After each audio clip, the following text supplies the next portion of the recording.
gentlemen, start your engines. I now turn it over to our pit reporter, the legendary Gary Shackford. Thank you, and Bob, if you want to take it over for a bit, I'm going to go look for some crew chiefs to talk to. All right, Gary Shackford, you'll be talking to us throughout the night from Pit Road area. Mark Turcott and yours truly will be here in the tower calling all the excitement of the 31st annual Bank North 250. 41 of the best race car drivers of the short tracks of America have converged on the 3/8 mile super speedway of Oxford Plains. And we have a gold mine up for grabs at $25,000 to the winner, plus that all-exciting lap leader bonus money at the tune of $100 a lap. This is the 31st annual edition of the Great American Asphalt Short Track Experience. Throughout the day, 87 drivers converged on Oxford for the weekend. We're getting down to the serious side of the Bank North Oxford 250.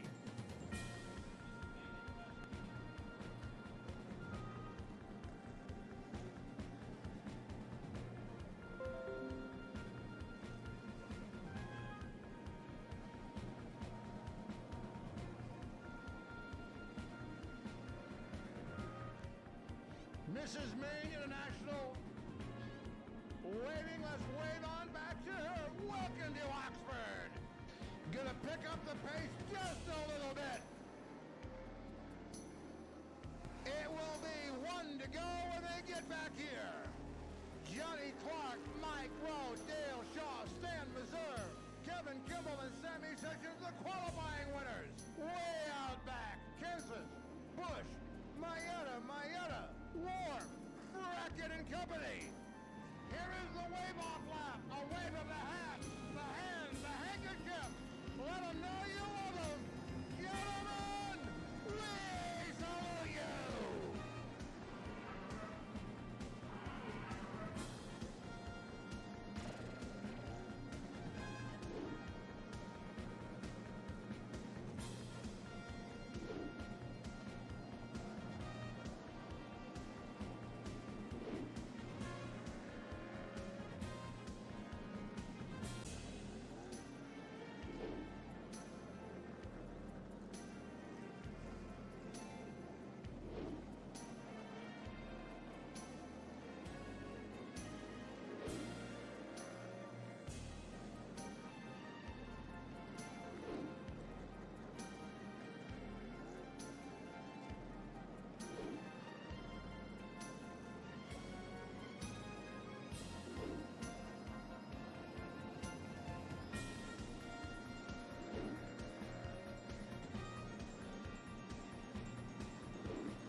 Six are down, 2:44 to go. Sessions on the move.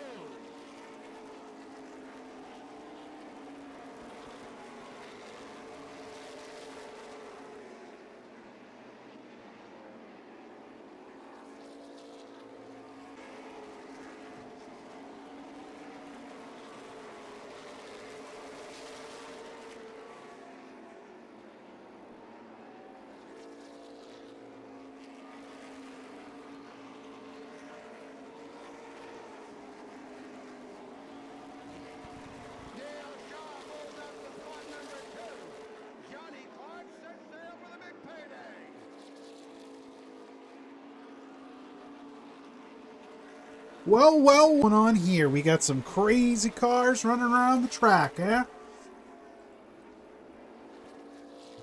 Oh, let's go ahead and turn that on. Oh yeah, look at those.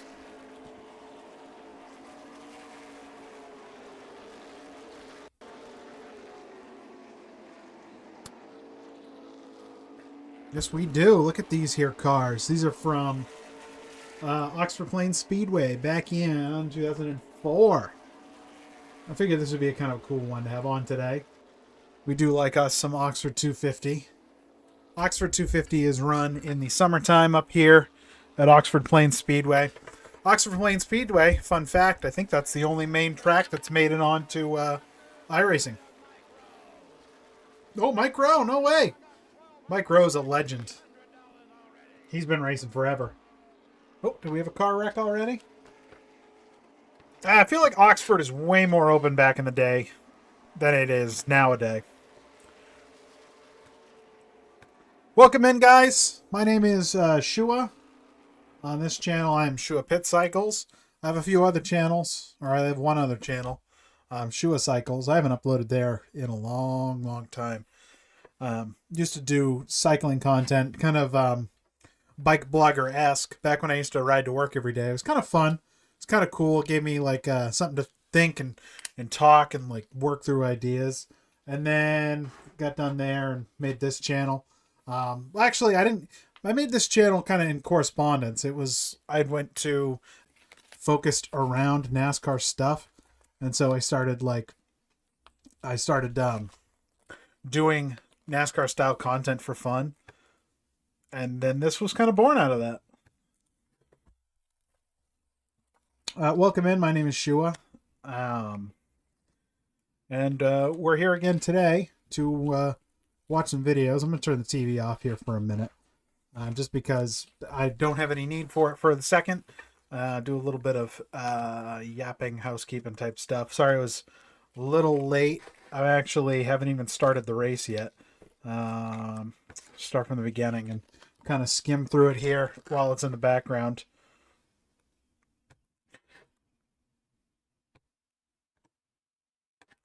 Yeah, it's cool stuff. I think we're going to watch some videos here. And then I'm going to do another race today. I'm probably going to do Martinsville today because I didn't do Martinsville last week. Get a Martinsville race in, see how we do there. I might do that in truck. I don't know if truck races Martinsville at all. But we'll see. We're going to try it.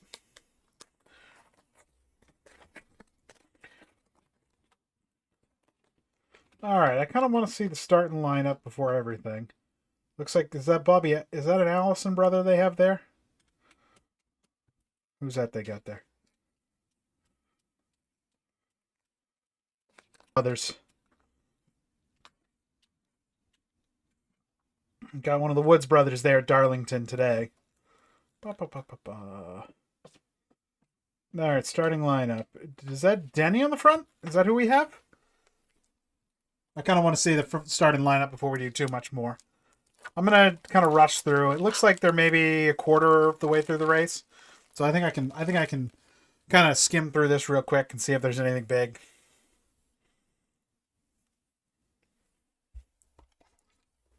But yeah.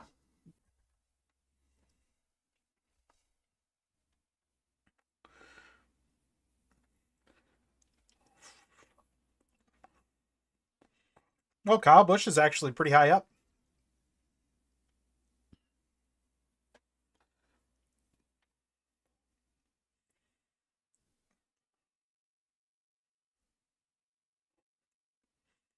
There we go. Micah McDowell's pretty far up.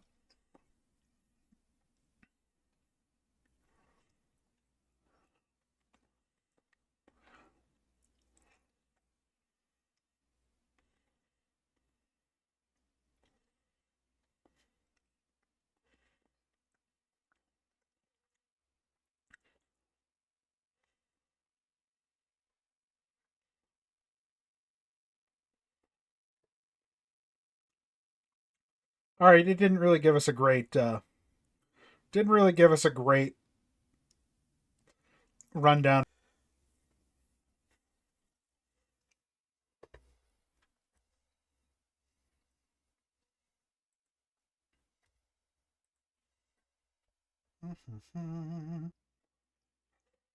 Here we go.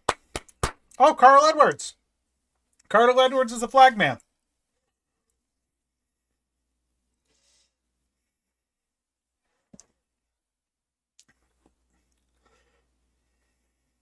William freaking Byron in first. Wow. And then they say Ryan Preece is in second? Holy cow. That's a pretty good starting lineup. I think Chase Briscoe's right there too.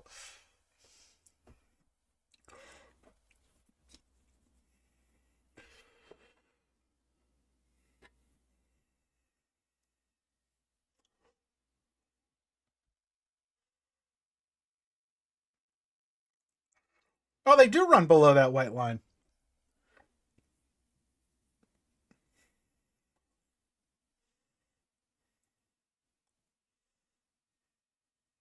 Yep.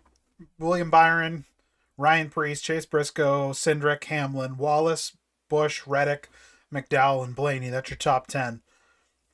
Wow. Ryan Blaney's already getting aggressive pretty early on, it seems like. That's cool, though. All right, I'm going to skim a little bit. Oh, no way. No way. We've already got a spin. Yeah, we already got a spin here in a second. I'm just going to let it play naturally. And that's gonna bring us forward quite a ways. And who is it, of course? Mr. Checkers or Wreckers himself. Oh, that sucks. Hey. Nope. Oops. My bad. I thought I had my AirPod in. Thought I had my AirPod in, but I did not. Oops. Sorry.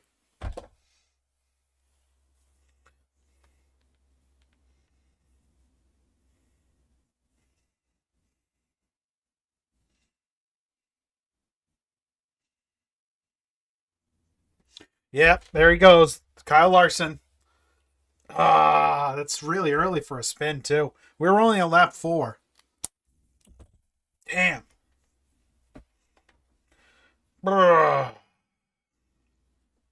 Not only did he spin, he wrecked the car. That car is done. This is what I mean when I say he's great, but he's also one of the worst. Man, he destroys so much equipment. Okay, well, so we can skip ahead quite a ways, actually.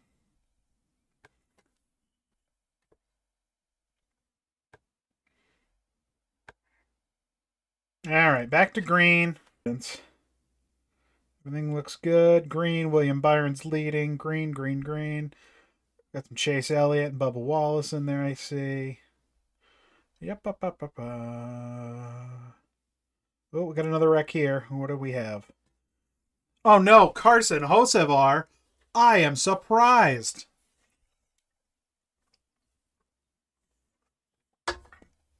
About 67 ago, so lap 24. Yeah, let's see how hard he hit the wall. Oh, he pulled me. I did this. Hey, I did this like 20 times yesterday. I was fine. Carson Hocevar touches the wall.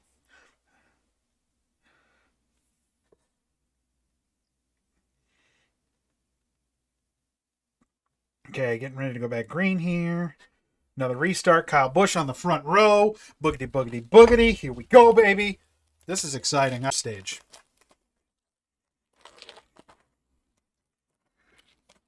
Wah, wah, wah.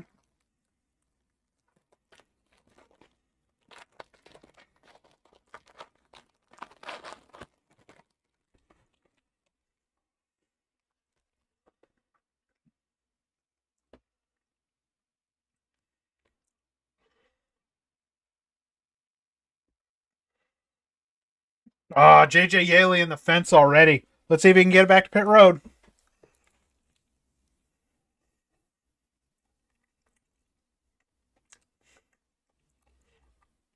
Well, boys, looks like William Byron might be the car to beat today. Fast. He's just fast, man.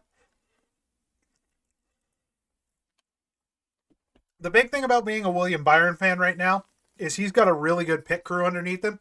There's very rarely pit mistakes for the 24 car. You know, it happens a lot for 2311. It happens a little bit for Gibbs, but Hendrick Motorsports, man, they must just have a lock on all of the really good pit crew.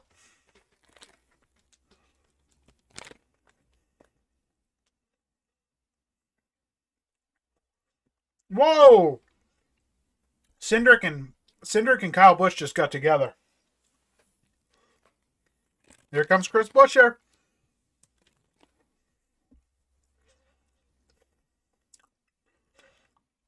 Oh no, Kyle Busch is charging back at Buescher.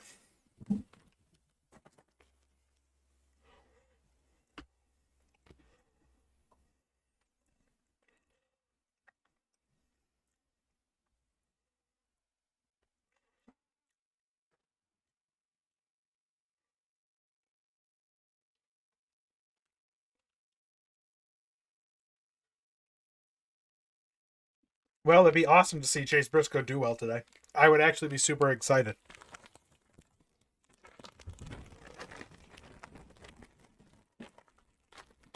What even is Cheddar's?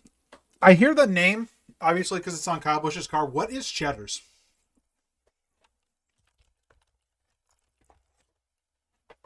Scratch Kitchen Cheddar's.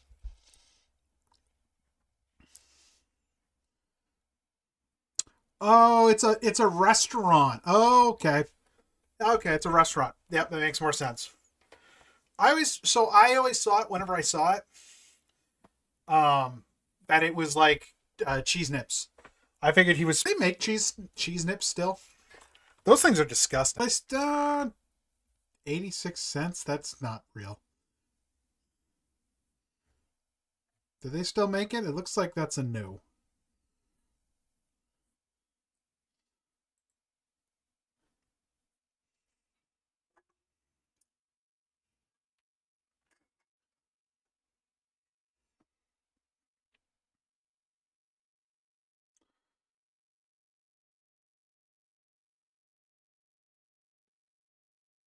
Oh, okay. They're sold. It looks like they're probably sold in like Canada. I always thought cheese nips were gross, and then there were some people that swore by those and hated Cheez-Its. It's just a weird thing to be weird about. I think cheese nips taste a little bit more artificial than Cheez-Its, but they're both artificial. They're both fake cheese, so it doesn't matter. It's all fake garbage. Come on.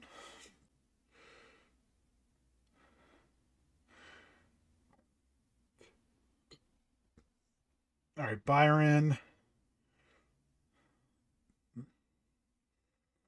What a terrible throwback. William Byron's throwback, man. It's like, can we stop throwing back to ourselves, Hendrick? Can you guys come up with a better throwback? Like, throwback to someone who actually... Throwback to friggin' Red Farmer. Throwback to an actual NASCAR great. I get that Jeff Gordon was good, but it's like he's not even been out of the sport for that long. Of course, no, come on. Brad Keselowski runs into people all the time. Don't blame it on someone else. All right, let's get caught up. Nope. 21 to go, stage 1. Byron's still in first.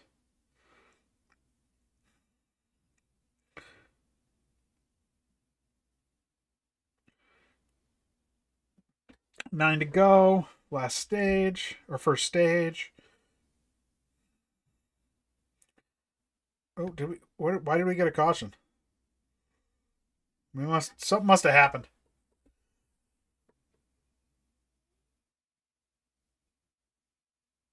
Where's Oh, Priest is lapping the field already? Wow. Or Byron's already lapping the field. Holy cow. No! Riley Herbst and Hocevar got together. No freaking way. The two people I most expect to have a crash in a race got together. No steering. He's fine. He's done. He's done.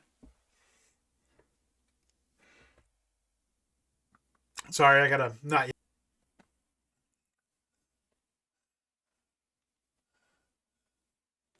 He missed the entrance of pit road, so.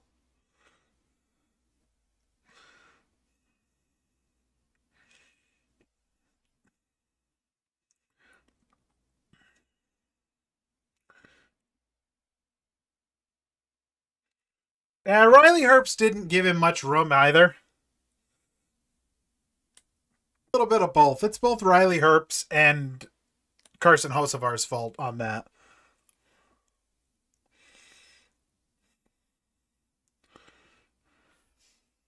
All right. I think we're pretty much caught up at this point. Are they going to line him back up? Priest, Byron, Busher, Wallace.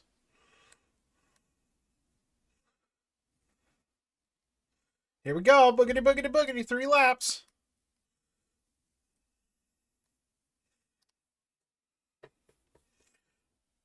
Everyone's pushing so hard. They're already 3 wide going through. Oh my gosh. Ricky Stenhouse just got squished by someone going into that corner. Who are those 2 white cars? Can you please? I like how their coverage is so bad. It's like, just show me the scroll. I want to know who those 2 cars are.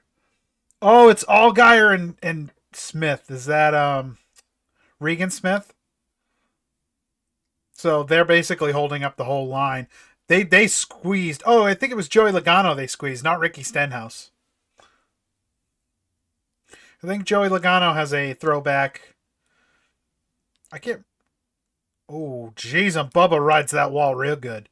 Holy cow. Just barely. Bubba was coming.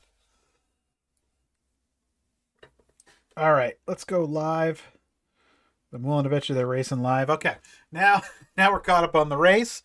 I feel pretty good about that. I was kind of curious on what had happened so far in the race. So now that we're caught up on the race, I am in the live position. Let's go ahead and start looking for something to watch. Oh, don't want that one. I want that one. Oh, let's, no, I don't want to start with another NASCAR compilation. You know what? Let's start with a video we have here by Eli Productions. This one I wanted to watch the other day. I think I've watched it in the past, but it's kind of fun listening to someone else's opinions on a driver like Darrell Waltrip. Darrell Waltrip obviously was legend of the sport, very interesting guy. He was always very, very talkative. He was one of the first real superstars that the public got to see and hear a lot of through interviews, and he liked being interviewed. A lot of other guys at the time didn't really like talking to the media all that much, or they weren't good at it. Darrell Waltrip was good at it. He's very charismatic, and he's just one of those guys that it's kind of fun to talk to. So I think we'll start with this video by Eli Productions. This is a great video. You definitely should go check it out. Eli makes awesome content. Fantastic content.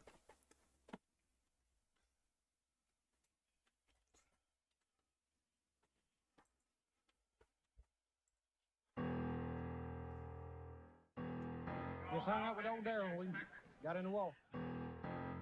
Well, see, when you're Darrell Waltrip, you can get away with that kind of stuff. Yeah, I know. Darrell's memory kind of gets a little screwed up sometimes. I guess he forgets that with all the rule changes he wants NASCAR to make, he forgets that if they change the rules. We were not rule breakers. We were rule makers. The headlines might be, well, Waltrip said winning. What the hell just happened? I didn't do that. But I mean, at the time, that was how NASCAR was, man. Forgets that with all the rule changes he wants NASCAR to make, he forgets that if they change the rules. We were not rule breakers. We were rule makers. That I think is one of the problems with Tony. I don't think Tony had a love of the sport that was the same to everyone else. I think he just really wanted to be a professional stock car racer. I don't think he cared for the sport as much. I come back up in the track and I hit Kale and I wrecked him. And they asked Kale what happened. He said, Jaws wrecked me. And all he does is go around chewing up cars. That's what he's known for. So I said, so what? So I'm Jaws. I don't really care, you know. And I kind of like that. You did like the attention. I like that. Okay. Yeah. People say you talk about yourself a lot. I said, well, I was afraid you weren't going to.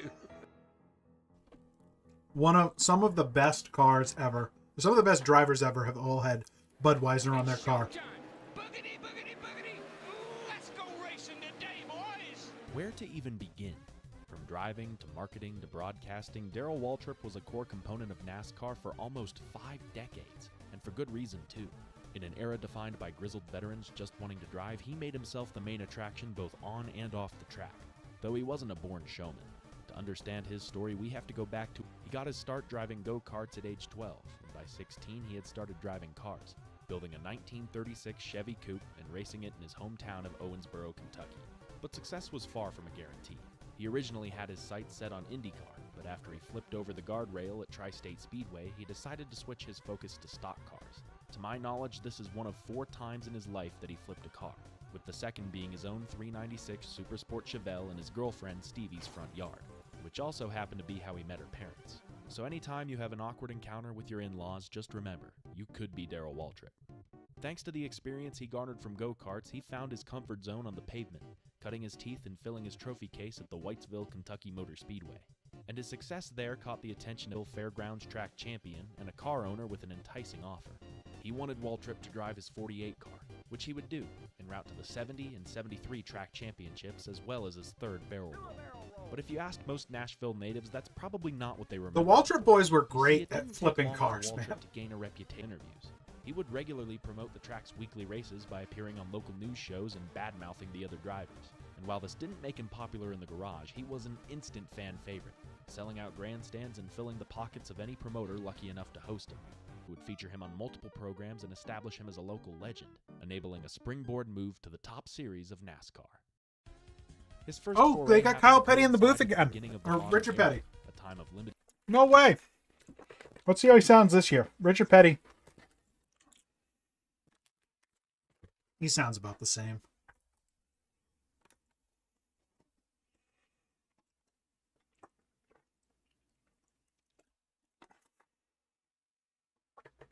Man. Richard seems rough these days.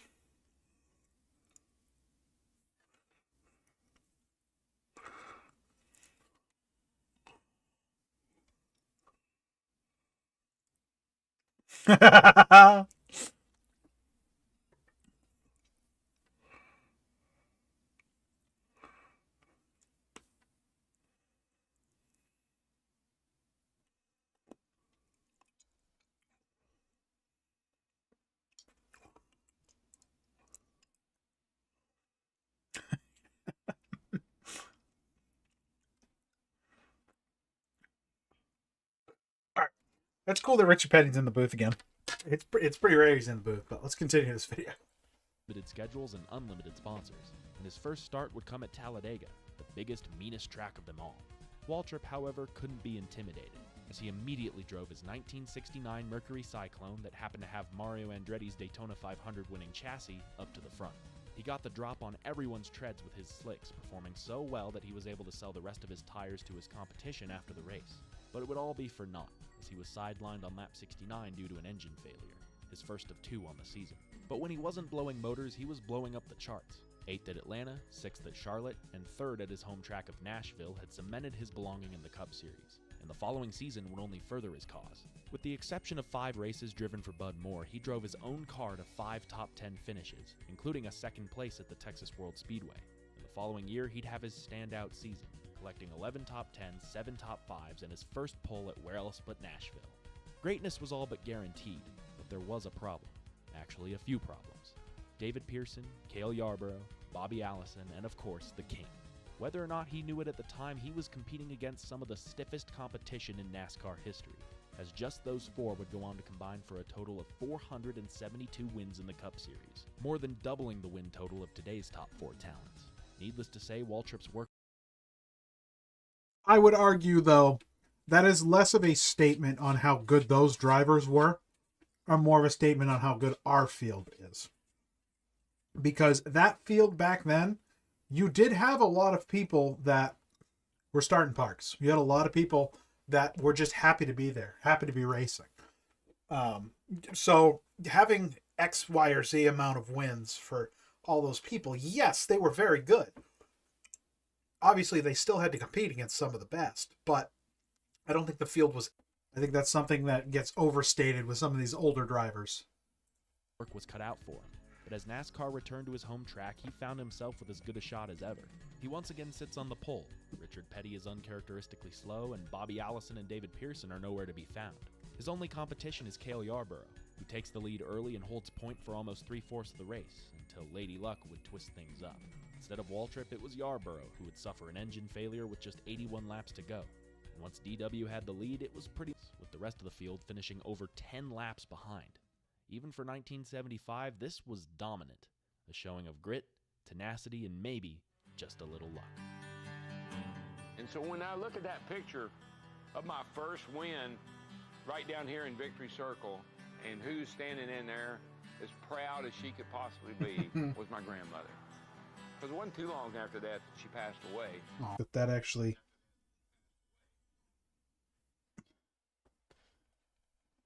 Hello!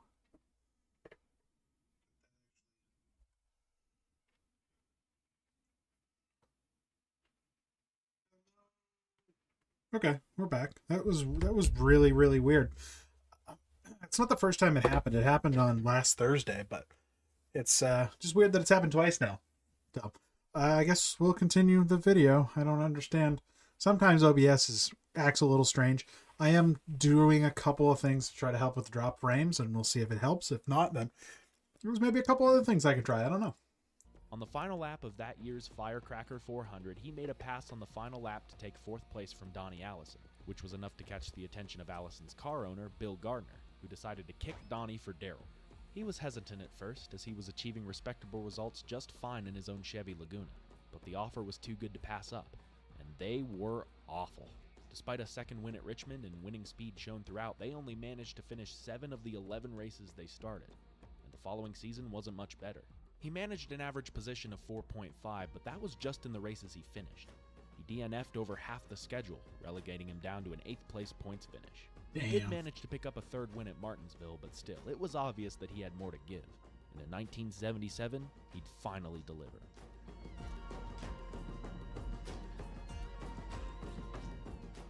Jaws was no longer a challenger, but a contender. Come 79, he was ready to take a stab at his first championship.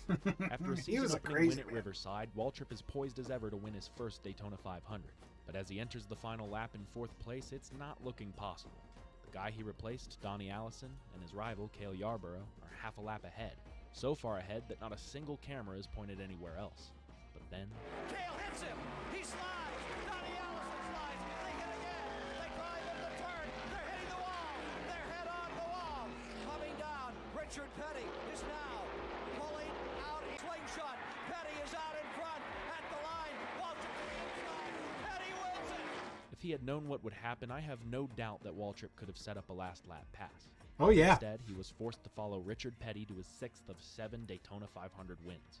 But he still had the lead in the championship, the lead he would trade back and forth with Bobby Allison until about 2/3 of the way through the year, by which point Waltrip had built up an over 200-point cush against the new runner-up, Richard Petty. Even with the old point system, it seemed insurmountable. But of course, there's a reason they call him the king. Waltrip had only one engine failure throughout the entire year. Wow. A string of poor finishes would allow Petty to close the gap, and entering the final race in Ontario, Waltrip held the lead by a measly 2 points, not nearly enough to hold off the charging Petty, who finished 5th to Darrell's 8th and captured a record-extending 7th championship. We never really thought that we'd have to beat Richard and he'd have to beat us. It'd be circumstances. Well, maybe 1980 will be better, Darrell. Oh, Gatorade, that's what his sponsor closer is. this year than we were last year, and hard to swallow, but I knew coming out here that I could lose.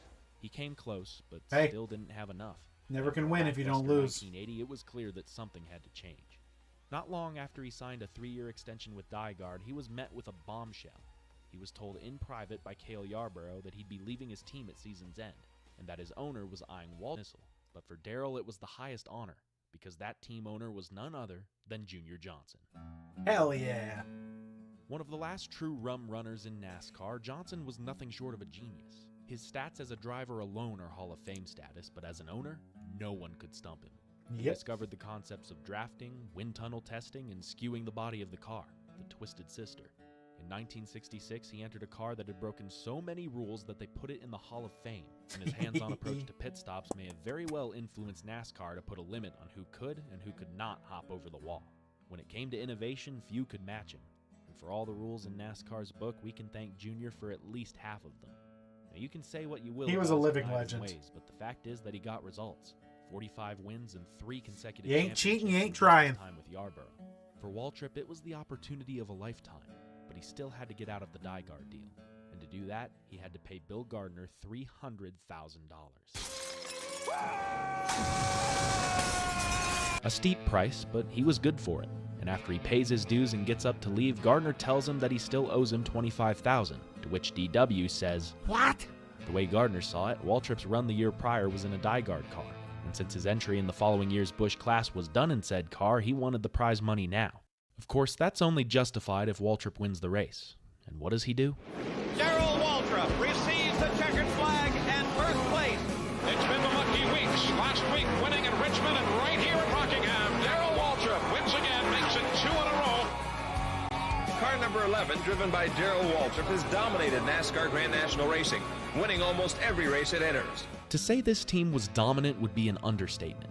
In just 2 years, he managed 45 top 10s, 38 top 5s, 24 wins, and 2 consecutive championships. On any given weekend within those 2 years, he had about a 40% chance of winning, far more than anyone else could ever boast of. What made it more impressive was that he did it with 2 different crew chiefs. The first was Tim Brewer, former crew chief of Richard Childress and Cale Yarborough in '78. But after he jumped ship, Johnson called upon the services of former Jackman Jeff Hammond, who would go on to chief Waltrip's crew for the following decade. This was undoubtedly the most fruitful point in Waltrip's career, and likely led to his unfavorable relationship with the fans. But to him, it didn't matter. As long as the crowd was making noise, he was happy, and that crowd made a lot of noise. I was having a ball. I was having the time of my life. Unfortunately, nobody was having fun but me. And it all came to a head. Charlotte, I was leading the race, and I blew up. I wrecked on the back straightaway when the engine blew. I'm right in front of this grandstand. But when I wrecked, people started cheering. And I was pissed. Right. I said, you gotta be kidding me. I could have gotten killed. The only one who seemed to hold a candle to him was Bobby Allison, who by 1982 had found himself with Waltrip's old team. And with a renumbered car for '83, they were ready to take the fight right to him. Like Waltrip in '79, they found themselves with a 200-point lead by the midpoint of the season. But, not to be outdone, Darrell closed the gap as best he could, coming within 50 points after a 6th straight Bristol win. Unfortunately, Allison would respond with 3 straight wins of his own, putting him out front for good and giving Dyegard their first and only championship by denying their former driver his three-peat. And by 1984, both parties were feeling the hangover. Now don't get me wrong, 7 wins is nothing to scoff at, and they did hold the points lead for much of the season, but sub-20th place finishes and good old engine failures would be enough to do them in. And in 1985, things weren't looking much better. Of the first 10 races, Waltrip would fail to finish half of them, putting him in a 134-point hole heading into Charlotte. There were a number of things that made this weekend special, from the inaugural Winston to Waltrip's brother Michael making his first Cup Series start, but for Junior and Darrell, it was just another chance to win, which is exactly... It's so weird, like, the stories that a lot of the people that it seemed like Darrell did not get along with, they were huge fans of Mikey. Like Dale Earnhardt. Dale Earnhardt fought constantly on the track and off the track with Darrell Waltrip, to the point where NASCAR pretty much told those two that they were going to be in trouble if they kept doing it. And then Michael Waltrip was living on Dale Earnhardt's couch, I believe, for a while. And then, the minute he had an open car, he put Darrell in it, or he put Mikey in it. It's funny. It's just crazy how the people that Michael Waltrip associated with are the people that didn't really care for Darrell all that much. Obviously, it sounds like Earnhardt probably cared about a lot of the people. He had a way of showing it.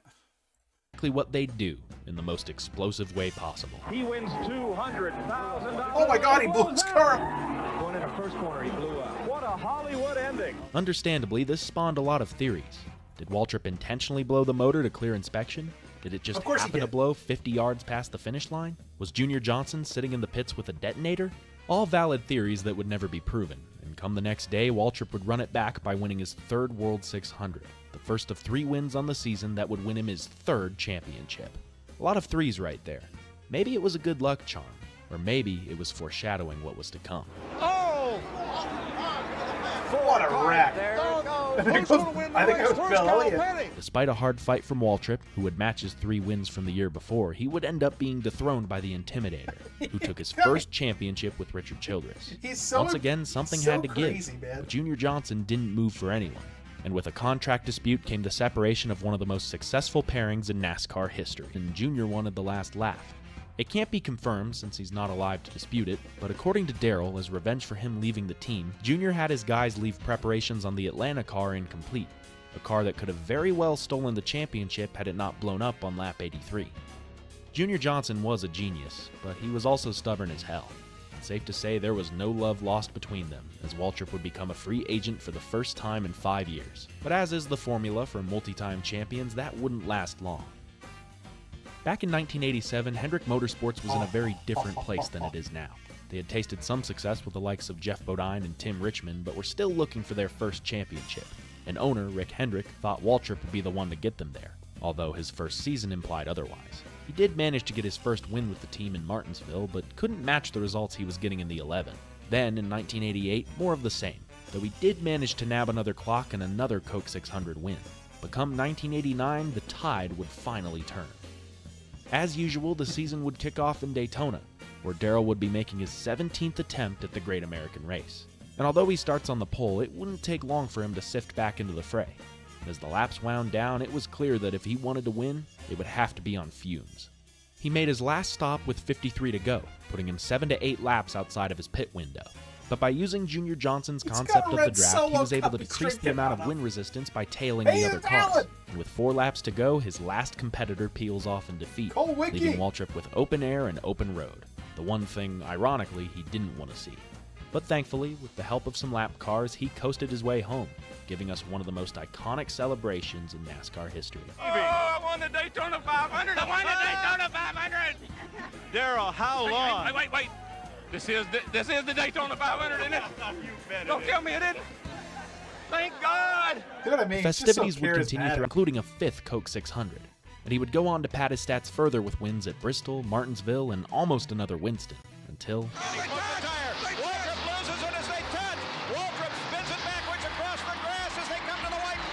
Darrell, after the race, there was an altercation outside of Victory Lane of both of the crews getting together a little bit. What are your feelings about that?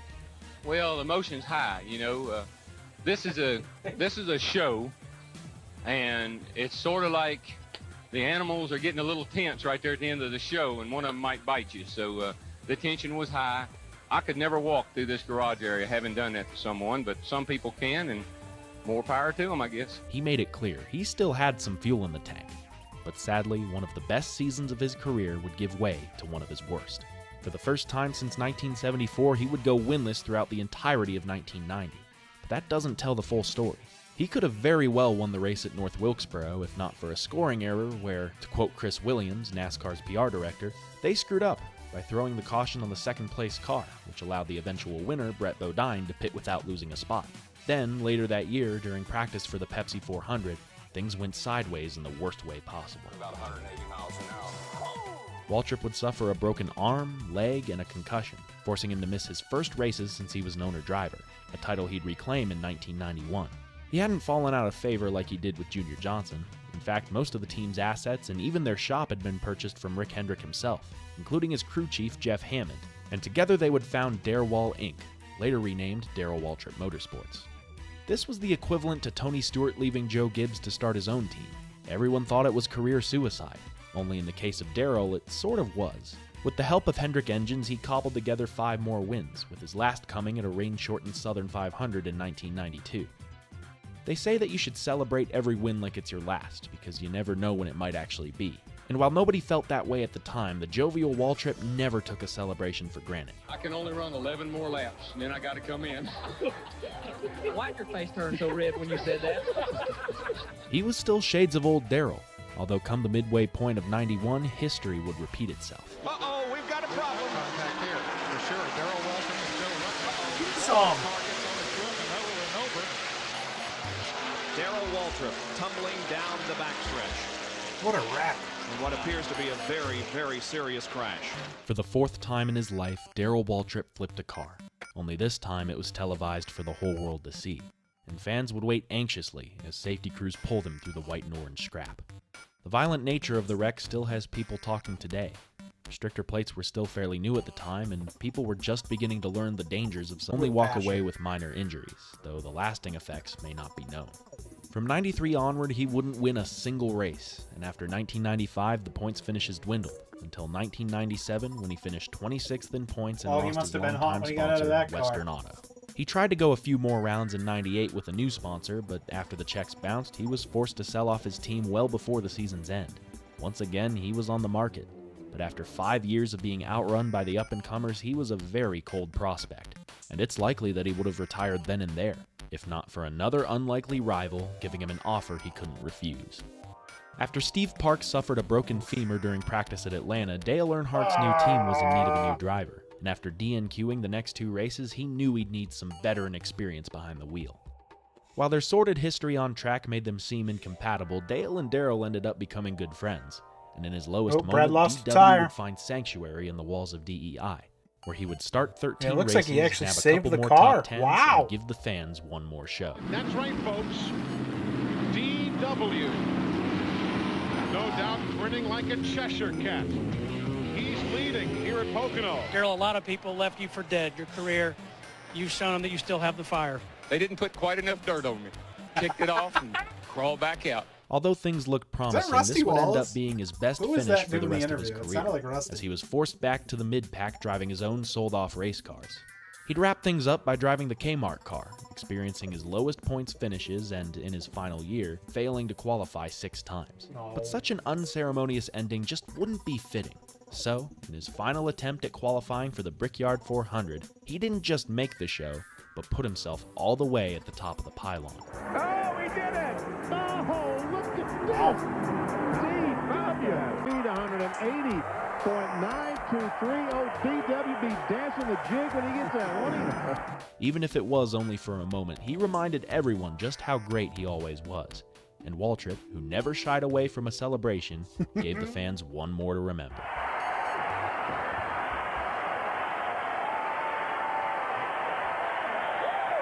Michael Waltrip champion, Michael had no championships, or wins for that matter. He had raced for all manner of teams, scoring top 10s, top 5s, the occasional pole, and even the $200,000 paycheck in the 96 Winston. But try as he might, a points win would forever elude him. That is, until a familiar face would give him the opportunity to follow in his brother's footsteps. Of course, we all know what happens next. Got it, you got it, you got it! You got it!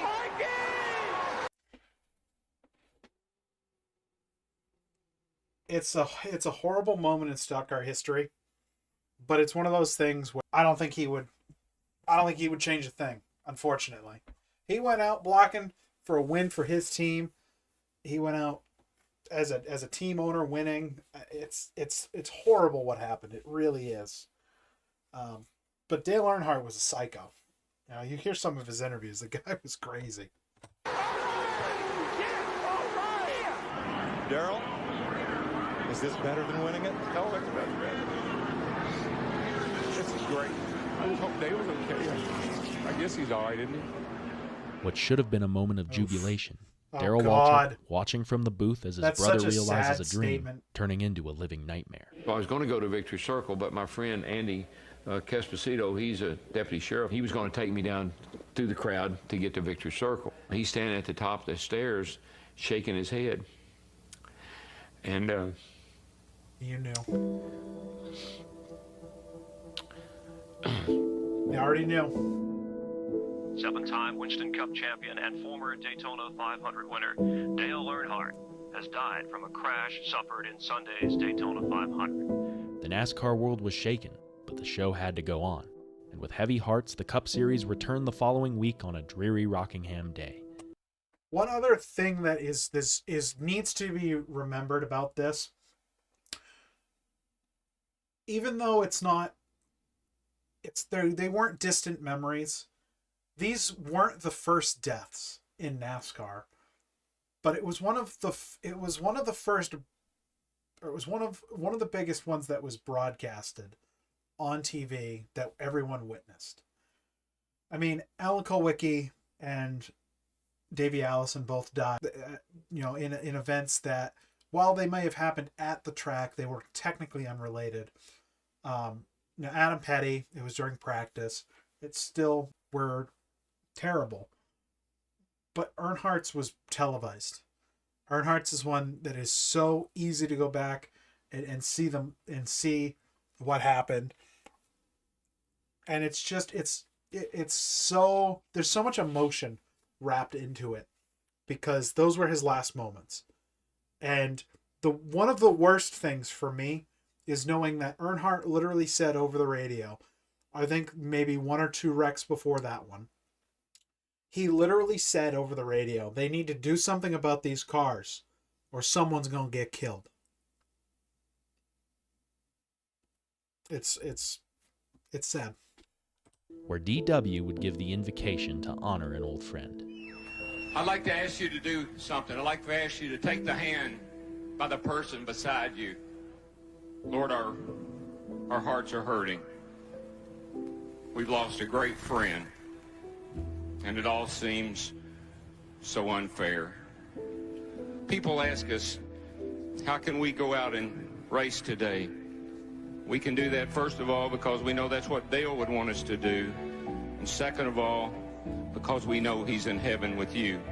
So let us turn our hearts from sadness and let's celebrate, because, Lord, we know without a doubt that he is dwelling in your house and will forevermore. Amen. In our lowest moments, sometimes the best thing we can do is push forward, and thank goodness that NASCAR did, because the next 19 years would feature some of the most entertaining television to ever cross the airwaves. Championships. He wasn't the best team owner, and depending on who you ask, he wasn't the best analyst. But he didn't have to be. I love For every him on milestone TV. moment, new so beginning, and stupid, but I emotional love ending, him. he was right there, center stage, basking in the spotlight. And from his time racing at the fairgrounds, he oversaw the complete rise of a staple in American culture, one that made him more than just a driver, team owner, or announcer, but a national icon. And while I usually try to end these videos with my own words, there's simply nobody better to sum things up than the man himself. See, I'd check into a hotel and they'd say, are you here with the show? I'd say, no, ma'am, I am the show.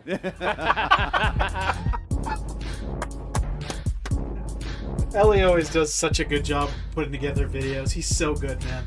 He's incredible. Yeah, he's fantastic. I highly recommend all of his videos. He does such a good job putting them together. He's one of the ones that really inspired me to make my type of content. But yeah, good stuff. We love Eli Productions. So I'm going to get prepped now. We're going to play a little bit of NASCAR. Just put these away. Go ahead and put that away. And go over here. And I'm going to go get myself a drink real quick. And then I'm going to boot up the old NASCAR. Let's close all of these.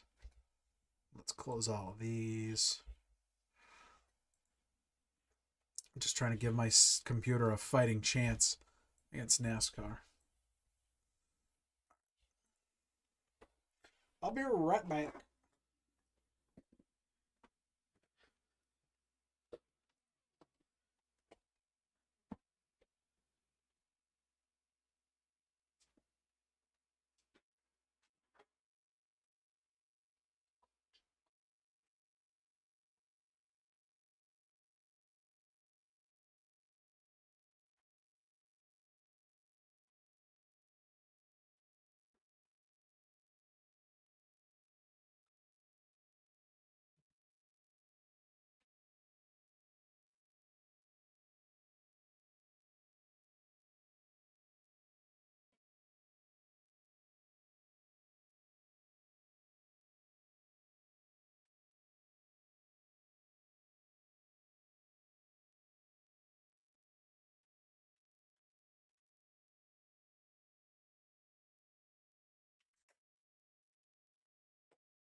Alrighty. Yeah, once we get it up and running, I'll go ahead and play. Once we get this up and running, I'll go ahead and over on my other monitor lock out. Oh, wow! I have found. Ooh, I was playing around with my mic settings earlier, thinking that I could probably drop where my little avatar's mouth opens, but did not seem like it worked out that well. Okay, I hit play, and it acted like it was going to play, and then it didn't play. All right, let's try this again. Okay, seems like it's playing.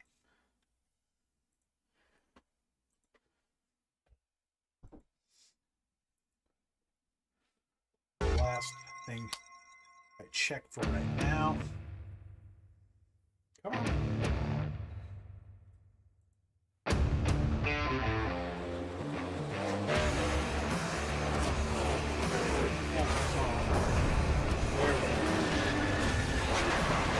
Preview off.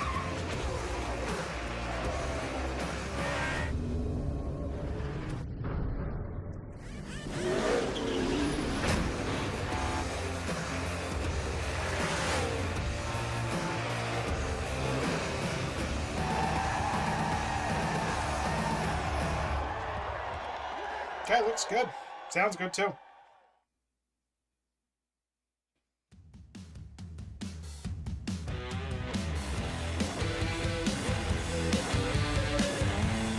What's going on, Delaney Dunn?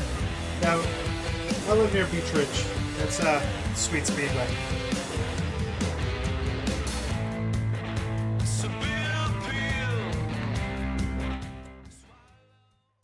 Got a little bit of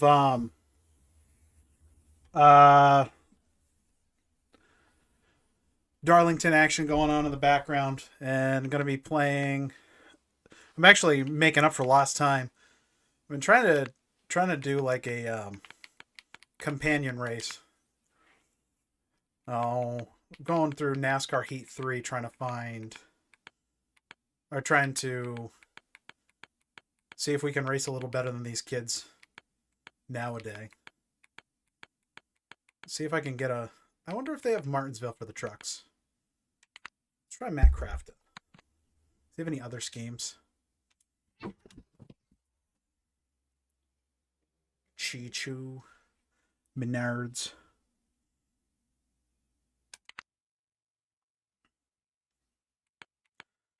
Okay, do they have it in the trucks? Martinsville. Oh, they have it in the trucks. There we go.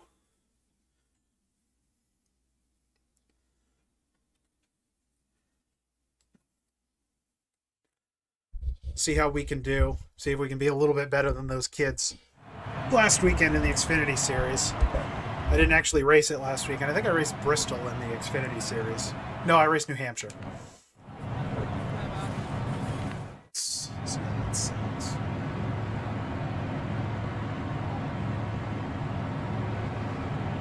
That sounds good enough. Oh, no. Oh, there we go. Clear the pit. Hammer down. Come on, go.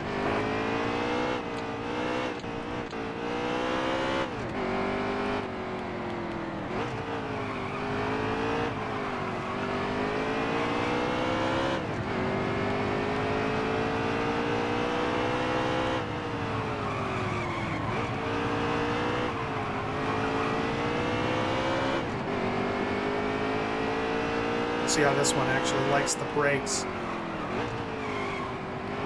These tracks on Heat are always kind of broken, and then your AI is always going to be like so much more competitive than you are.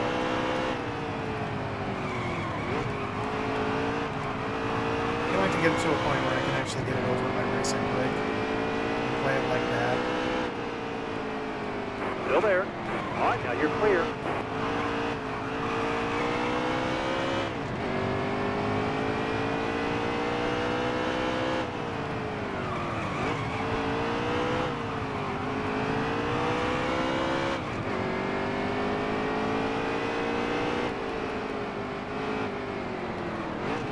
Still there. problem with controller too. Is try to get it down to the corner. Careful now, almost still there. lock them up. Hard on the outside. Either you don't break enough and run into them like that, or you lock them up and break too much. Clear high. Clear high.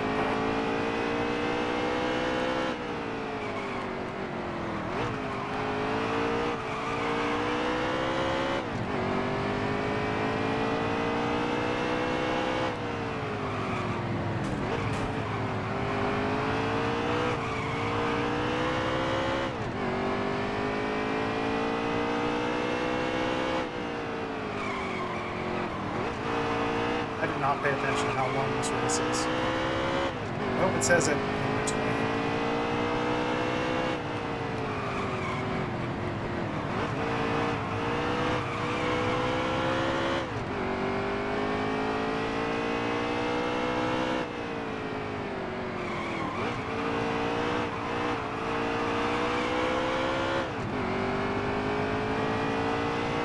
Keep it up. That was your best lap ever.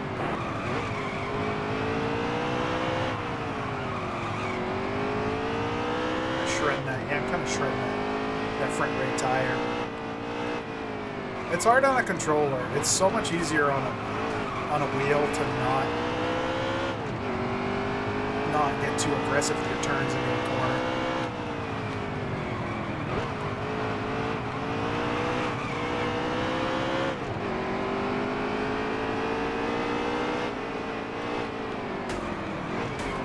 My driver, hold that line. Hold the line. Alright. I think I understand this track pretty well. I need to just kind of move on. Careful, still there. That's what I mean. Car in front of you is coming to the pit. The AI will just over-brake every single corner. Martinsville's weird. It's your entrance and exit are both We need you kind to of... slow down, please. Okay.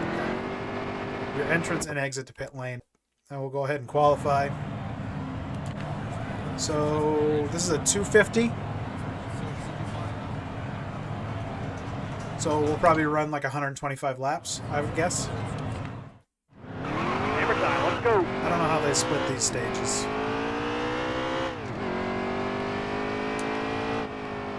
So you can do about 53 laps on fuel. So we're probably going to run a few more tire stops than we will fuel stops. Just like in practice, qualifying count. Here we go.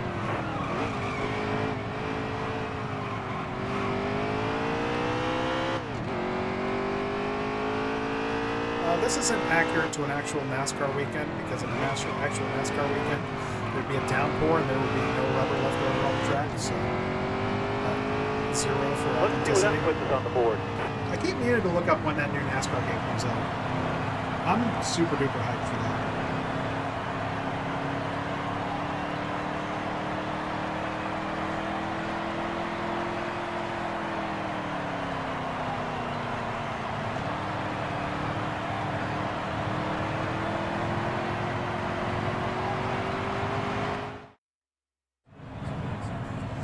So we'll see what we got. Insider. Grenade Finder. I don't know half of these guys in the old truck series. Obviously, I know Matt Crafton. Be smooth out here. Have a good day. Be ready. Ready. Let's go. Hard on the outside. Outside. All right. This is going to be kind of a rough race. Hard on the outside now, outside. All right, now you're clear. We didn't start off perfect. We had kind of a rough qualifying. Outside. I don't really want to make it 3 wide going into the corner, but I don't know any other good ways to pass at Martinsville. Thankfully, Johnny Slaughter had moved up. All the room you need. You're clear. I learned yesterday you cannot trust the spotter in this race at all. One of the cool things they did do for the heat games is for races like this, they'll start like midday, and then as you go, the sun will slowly start going down. But I don't think they have a tire model like iRacing, so I don't think it actually affects how you race throughout the day.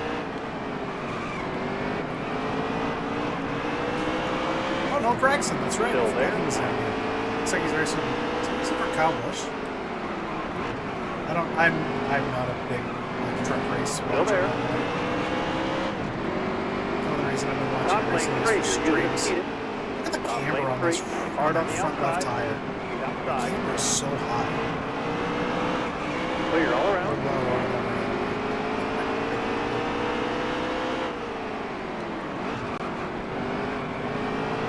We got. Oh, is that our support? Careful. Still there.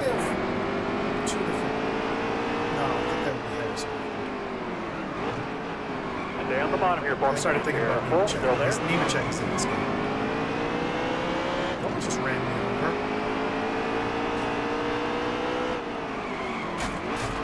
Hold a good wheel here. Don't move. Stay high.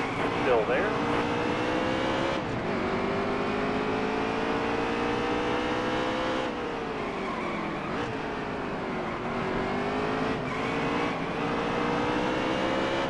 I got ass packed.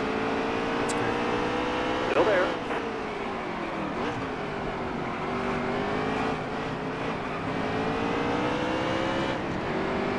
All right, now you're clear.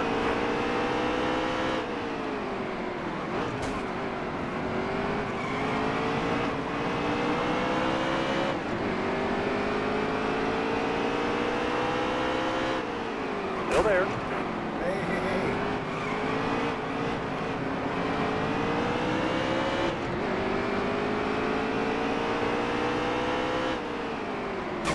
All right. I'm just gonna have to kind of dive Stay on the bottom right here. Still there. That is John Hunter. Careful. Still there. Just dive bombing. I'm done. Oh, jeez, who just hit me? 3 wide. 3 wide. Top lane 3 here. Use it if you need it. Top lane 3. That was a great lap. Car there is on the outside. Outside. No, I spun bad roads. No! I'm no better Car than there is these on young the kids. Outside. Alright, I'm going to penalize myself. We're going to come in and don't really need fuel. We're going to put on right sides, though. Penalize myself for spinning Ben roads. Kid didn't deserve it. Looks like he lost a bunch of spots. I don't even see him in the standings anymore. Yeah, he's all the way back in 15th. 14th. Alright, put myself in the back. So now I'm going to have to fight a little bit more. Oh my gosh, they fixed up Kyle Larson's car. Are you kidding me?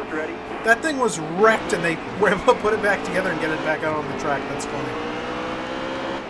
I cannot believe they got Kyle Larson back together. Wow! Stay on the bottom here for me. Still there. Bottom lane clear. Use it if you need it. Inside your driver. Hold this line here.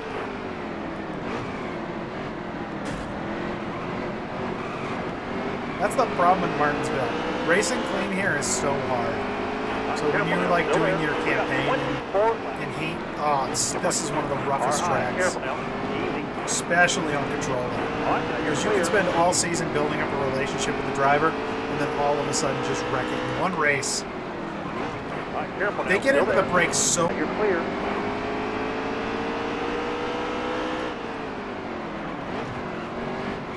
Inside their driver. Hold this line here. But at least they don't pull any late blocks like Brad Keselowski. Well, Michael McDowell. Michael McDowell used to be great at the late block. All right, clear outside.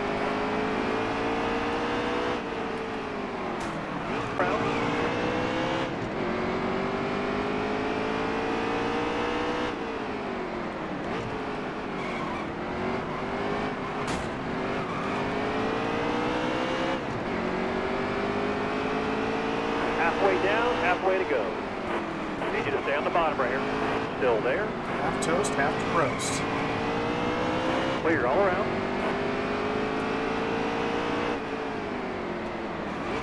Outside, outside. Top lane 3 here. Use it if you need it. Top lane 3. Inside there, driver. Hold this line here. All right, now you're clear.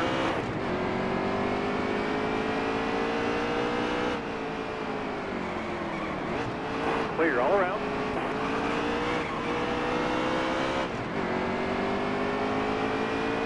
Keep hitting your marker, man. You're getting better. Outside, See what I mean? outside. Like I don't Clear break. all around. I don't break until I come out of my apex. But they seem to break like before they're even done with their apex.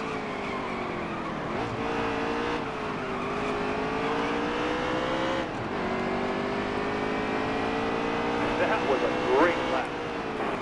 Car outside. Hold your line here. Hold the wheel. Clear all around.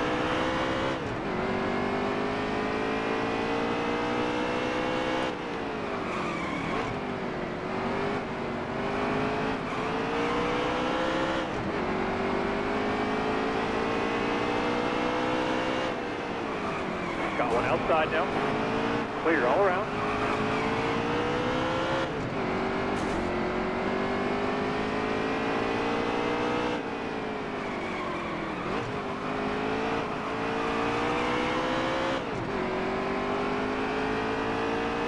That was a great lap.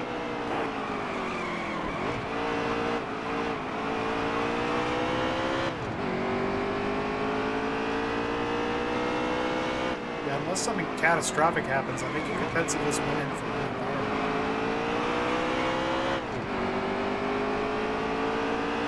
Keep hitting your marker, man. You keep getting better. Inside, inside, inside. It's a lot harder to ride this top line, but I think I can do it. Bottom lane's clear. Use it if you need it. Got one down low now. Got one down low. Inside. Last 10 laps. You gotta focus here. I did not focus. Hold your line. Well, I Step figured high. Lyons was going to go Step low. high. I don't Still know there. why he stayed high. That was my bad.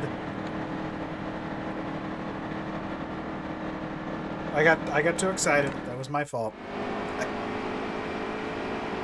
Man, these stands are not accurate. Way too many All full right, coming seats. to the green. Be ready. Ready.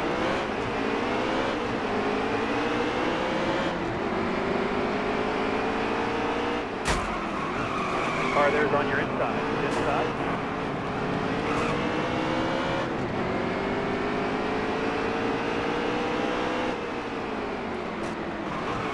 Still there. No, I'm in this spot. Back on.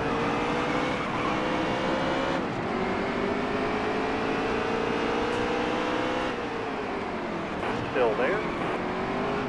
Well, you could have said that earlier. Look how my spotter never clear. even mentioned that I still had a car up top. Last I had heard, I thought I was clear. Still there.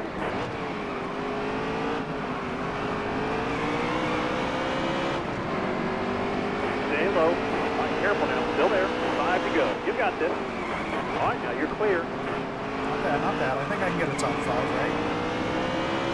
Top 5. Still there.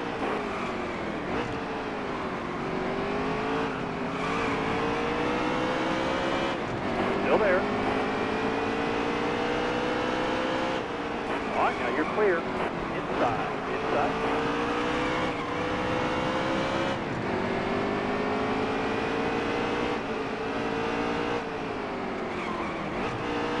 Careful. Still there.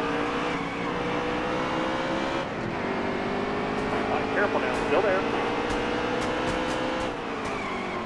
Well, it's gonna be letting him know. Like, I don't appreciate that. I'm faster than him. Hang tight there, driver. Hold this line here. All clear, all clear.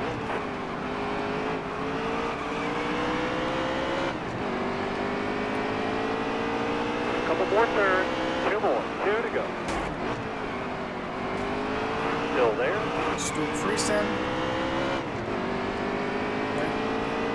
Grant Enfinger.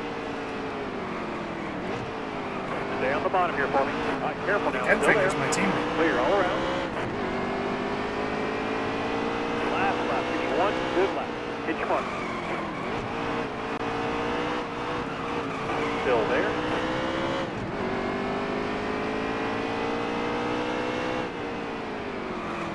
I'm not going to be able to get Freeze in this turn. It's going to take a couple of laps working him over to get it past him. That's a top 5 in that stage, driver. There you go. All right, not bad.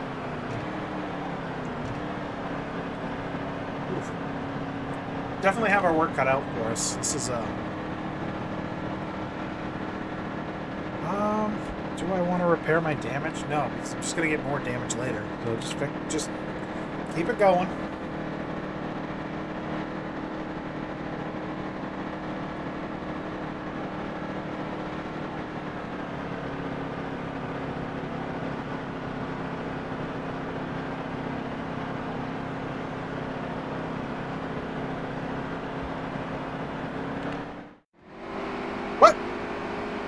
Oh, a bunch of people didn't pit. So I was the third car of everyone who pitted. We're going green.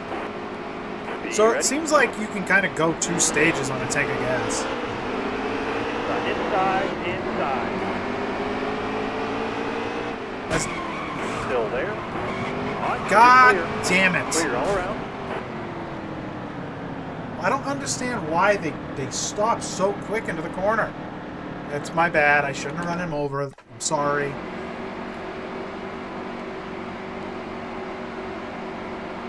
We're going green this time. Be ready here. Car outside. Hold your line here. Hold the wheel. Got a car up top. Got a car high now. Car on the outside now. Outside. That's what I mean. Like, look how quickly they get into the brakes and then they all stop.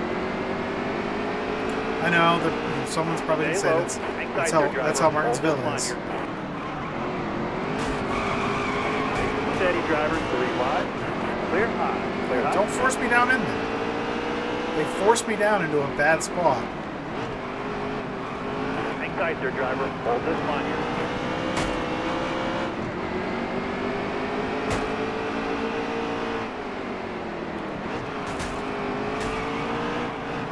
Stay high. Still there.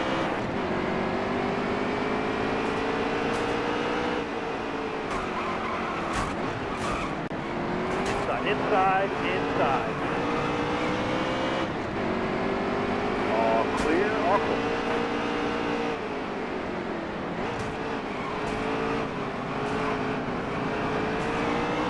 Hold that line, driver. Getting through this field, bottom man, lane clear. Use it if you need it. Especially in Martinsville. High. Careful now. Easy. Bottom lane clear. Use it if you need it.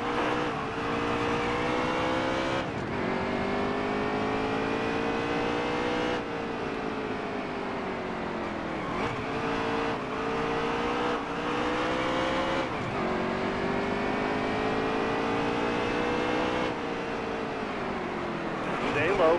Careful. Still there. Clear all around. That's funny. My boss actually sent me a picture today of a car Clear high, that races in the Xfinity series. He's like, you know these guys? I'm like, I know of that team. Yeah, I didn't see that exact car. He was like, that's the people that we use to treat our oil. And I'm like, top lane straight here. Yep. That's how NASCAR used to be. I mean, every car used to have sponsors on it of things that people used every day. Whether it was, restaurants or fuel additives, tires. Nowadays, the sponsorship in NASCAR is just kind of like, a big corporation that no one's ever heard of, and they want to get their name out there. I figure it's cheaper to just pay NASCAR than to do anything else.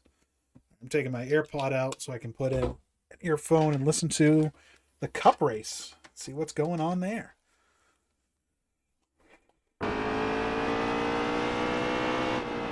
Yeah, I don't know what happened to the leaders. I don't know why not everybody pitted on the end of that stage.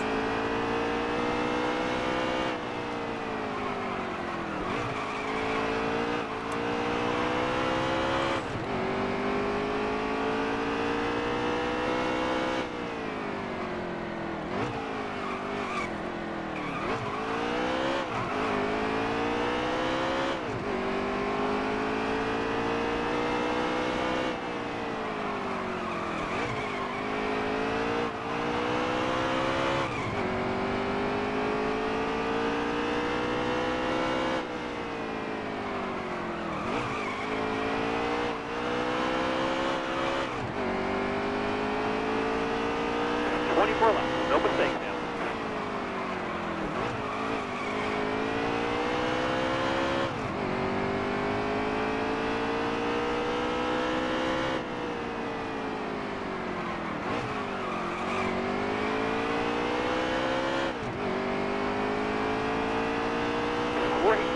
driver. That's a fast lap right there. Well, once I get fresh air, I'm good. But it's finding the fresh air that's the problem at this track. Hopefully it'll be a lap before I catch this lap traffic.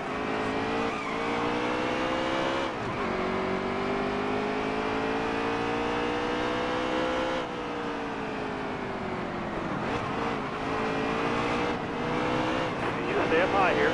Stay up high. Still there. Clear all around. Inside, inside, inside. I'm always curious if like the XFL has affected NASCAR's ability to find tire changers and pick crew members.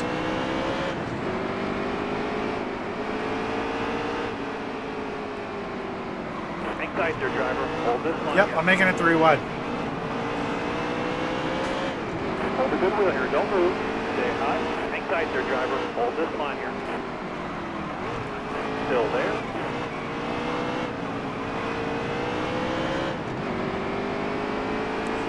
Bottom lane's clear.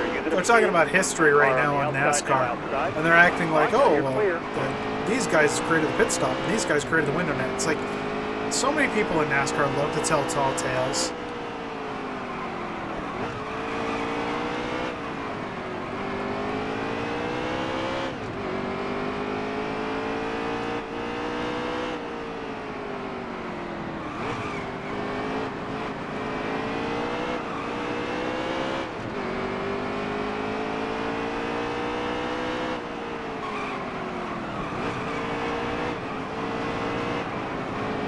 Caution's out. Wave them off behind you.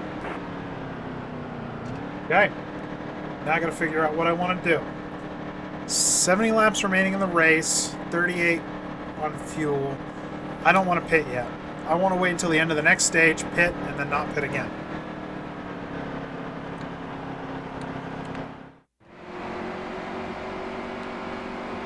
Alright, I got to launch though here. I got to get a good launch because if I don't, green, driver. I'm going to be in trouble. Be ready here. The restarts are actually more difficult on the... Hold the wheel. Car up top, car high now. It's way harder with a wheel because you can't miss a shift.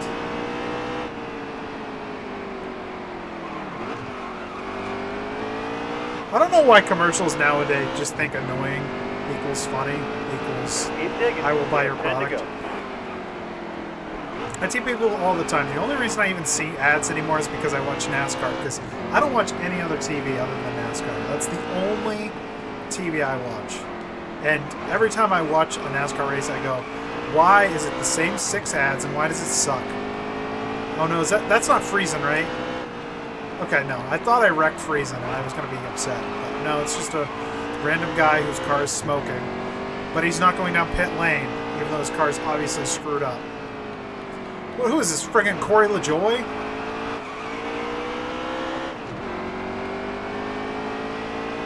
Great job, driver. That's a fast lap right there.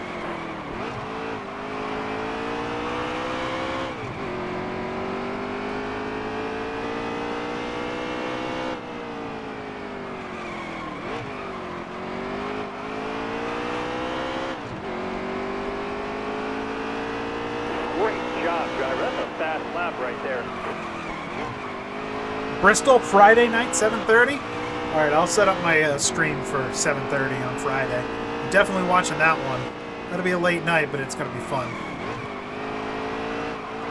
I think I'm going to stream again on Wednesday, too. I'm going to think about it tomorrow night and kind of, like... there's a couple things I want to try to go through. I want to try to play with Streamlabs, maybe another thing. But other than that, I think I'll probably stream again on Wednesday and do another race. Maybe do like a preemptive truck race for Bristol. I probably will only do one race for Bristol. Stay on the bottom here for me. Careful, still there. Clear all around. I want to get a road race in here soon. I wish Coda was in these games. Coda is one of my favorites. I hate the way NASCAR races it, but I really enjoy Coda as a track. Maybe I'll do Sonoma. Maybe I'll do Sonoma next time I race.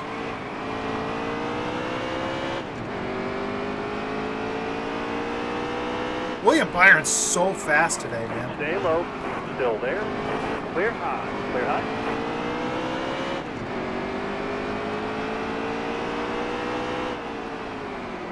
Still there.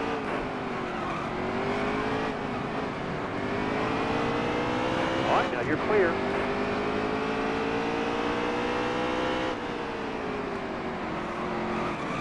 Why did he come in as the favorite? Kyle Larson is terrible at Darlington. Remember 2 years ago he ran Ross Chastain into the wall, and then Ross Chastain took him out? Yeah, that's because he's not actually that good at this track. He struggles once someone gets out in front of him. All yours, bud. You're clear. Awesome.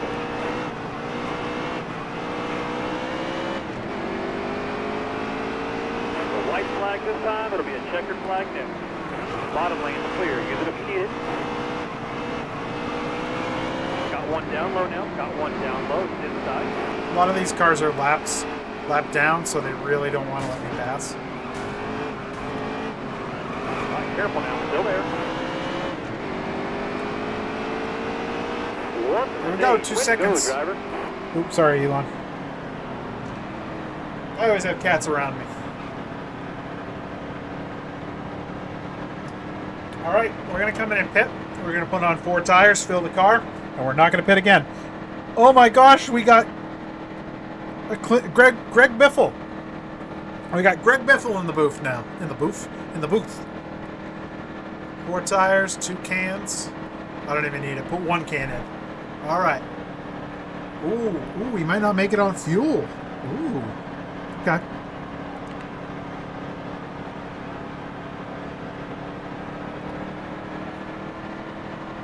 We love the Biff.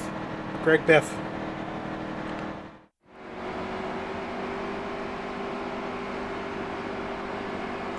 He's trying to play the Cletus McFarland part. Because he has a part with Cletus McFarland, basically. Car there's on the outside. Don't wreck Friesen. Friesen came down in front of me, though. He did it again. Clear all around. Bottom lane clear. Use it if you need it. Inside. Clear all around.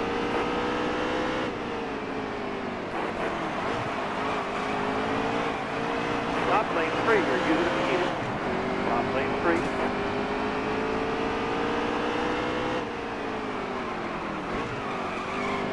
Inside. Clear all around.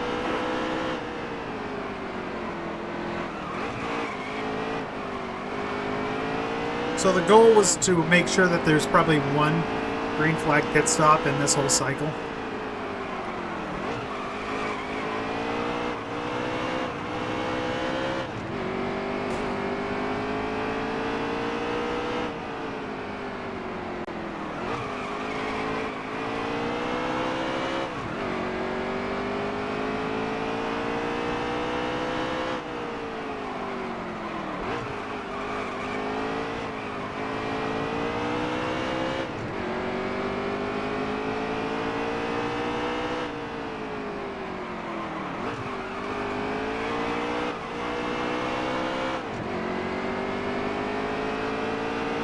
Oh no, it's Josh Berry.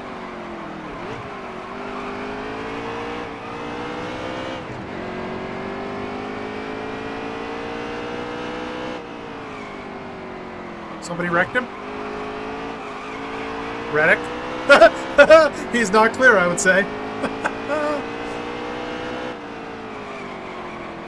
Hopefully it wasn't Tyler Reddick that just wrecked him.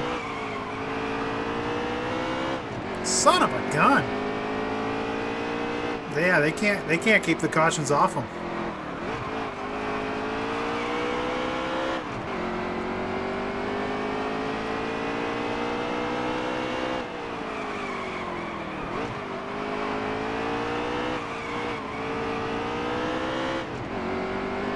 Well, looks like I might be able to get to the end of the race on gas I've got.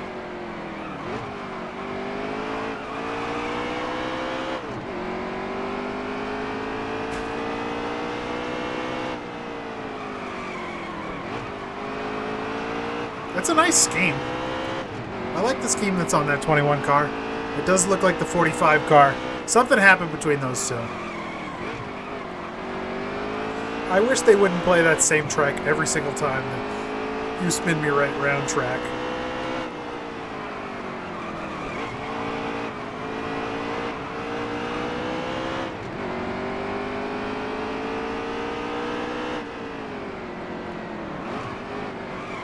Careful, still there.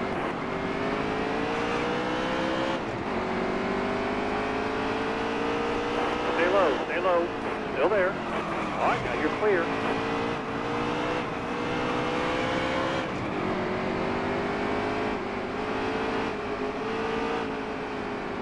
Still there. Inside.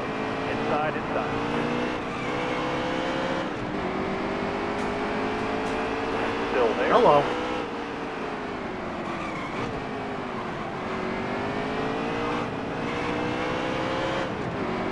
Careful, still there.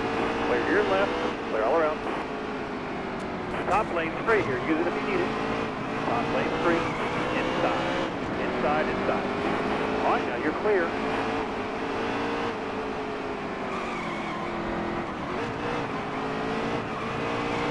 Stay up high here. Stay up high. Still there. Clear all around. Bottom lane's clear. Use it if you need it.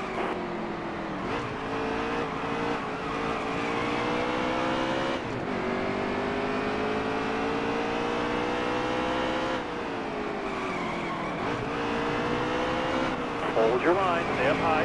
Stay high. All right, careful now. Still there.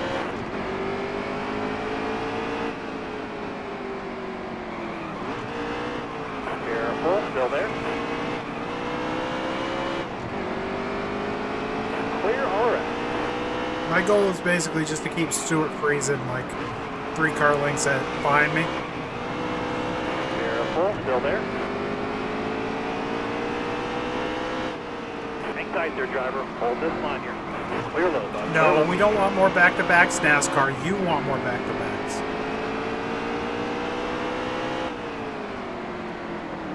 Need you to stay on the bottom right here. All right, careful now. Still there.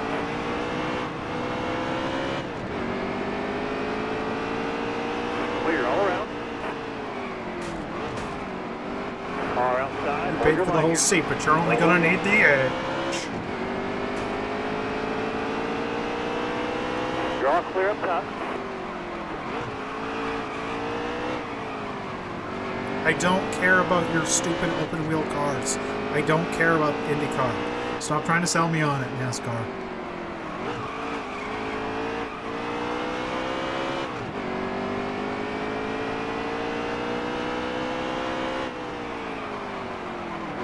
The only open-wheel cars I like are wheel-and mods. That's not true. I like super mods, too.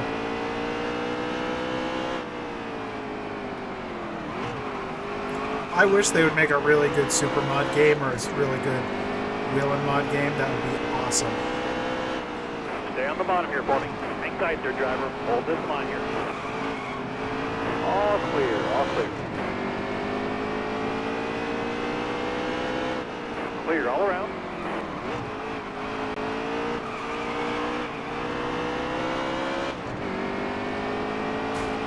That brake shattered. Oh no, that must have been the brick of the wall. I did not just mean to Chastain that. I was too busy looking over at Josh Berry. I'm curious if my difficulty got changed, because this does not feel like hard.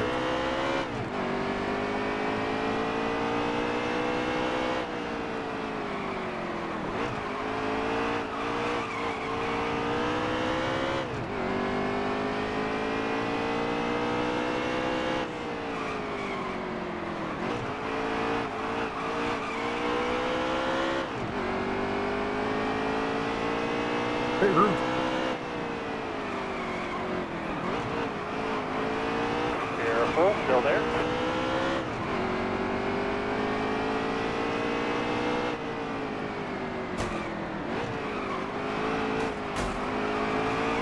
Careful now, still there. Clear all around.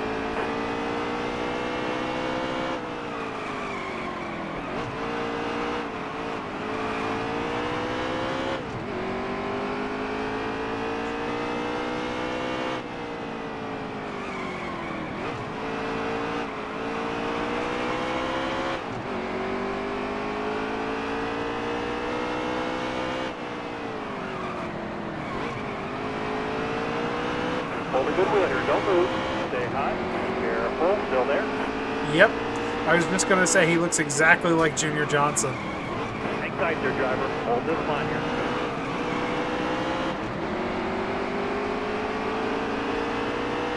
All clear, all clear. Inside. Inside, inside. Clear all around.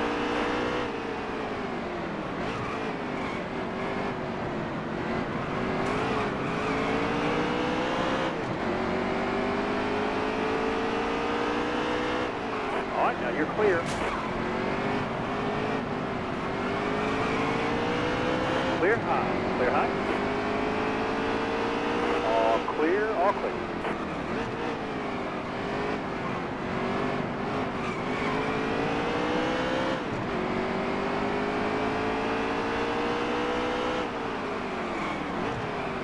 Oh my gosh, I never even thought about that. It's Junior Johnson who kind of originally developed that idea of swinging the jack around, and now it's the 11 pit that's using that tactic with the new jack.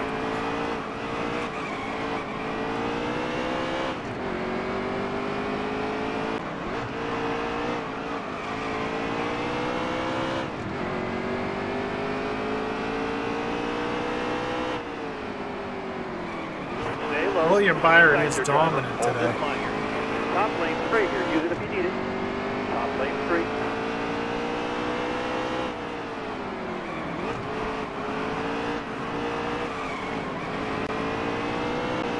I'm calling it right now. Whether or not NASCAR actually finds it and penalizes it, there's something illegal on William Byron's car, period.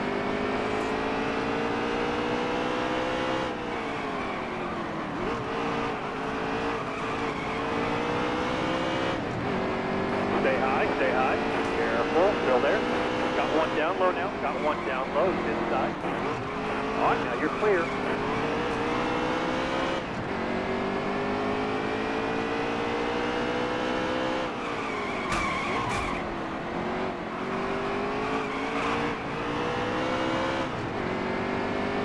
I'd be frustrated too.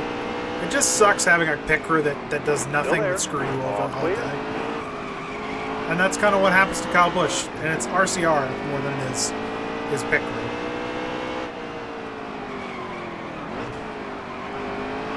I mean, there's a reason he's not coming back next season.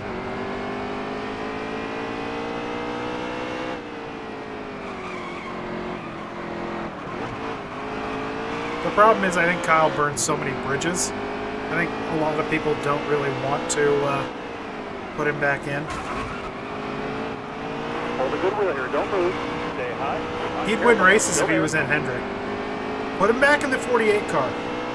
Hang tight there, driver. Hold this line. What if they changed the 48 car to the 88, put it back in the 88, and had him race in that?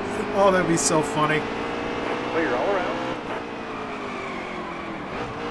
Oh, here we go. No way. Are you really going to make me root for C-Bell? All clear.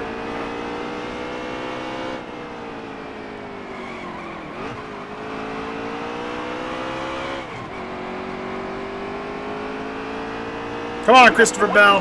Catch him, buddy. Catch him.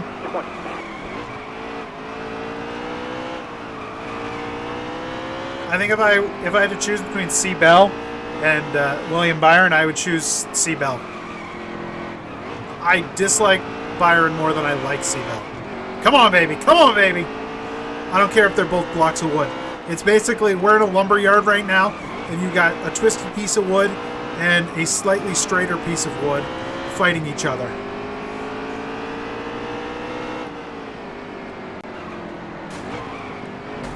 You know Plank from Ed, Ed and Eddie?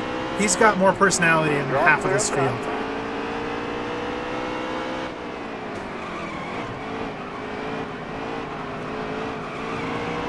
Stay low. Careful. Still there. Got one outside now. Clear high. Clear high.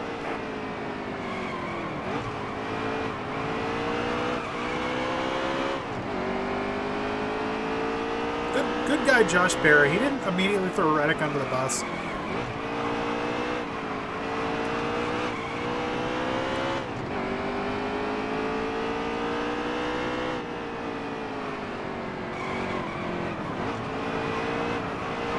tight there, driver. Hold this line here. Don't run me up to the wall. Clear to your left. Clear all around.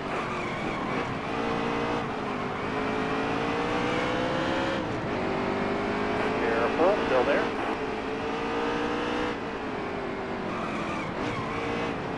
Careful. Still there.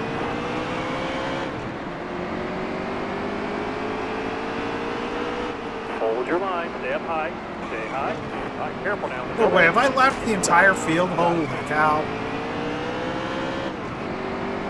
Yeah, maybe it's not on. Maybe it's not on hard. I'm gonna have to double check once this race is over, just to be like, I swear I didn't accidentally put it on easy. Hold your line. You got one inside. Hold your line. But maybe I did. All right, now you're clear. Inside. Inside.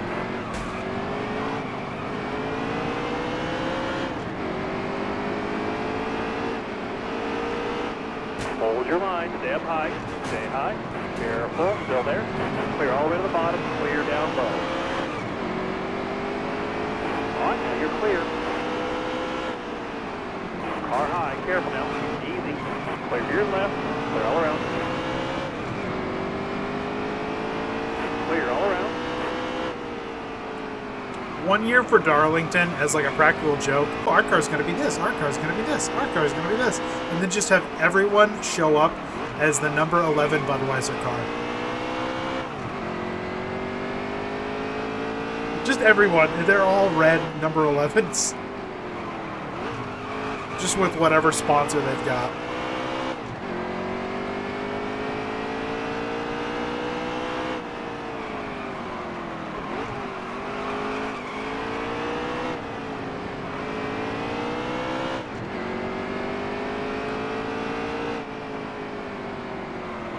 Careful, still there.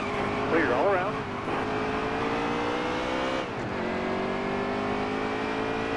And to go.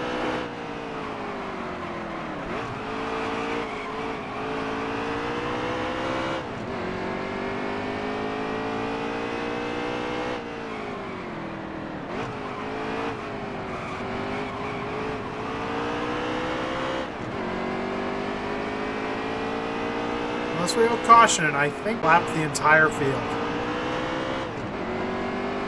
I think the problem is the AI struggles with lap traffic. It can't figure out how to get around them. And so it'll get locked in like a pack like this, and it won't force it 3 wide, so it'll never actually get the pass off. Still there. Hold your line. Stay up high. Stay high. Hang tight there, driver. Hold this line here. See what I mean? Whenever I force it 3 wide, one of the cars in the pack will buckle and take us out of 3 wide. Careful now. Still there. That car there's on your inside. Inside. Hold your line. You got one inside. Hold your line. Clear all around. Hopefully we don't get rain.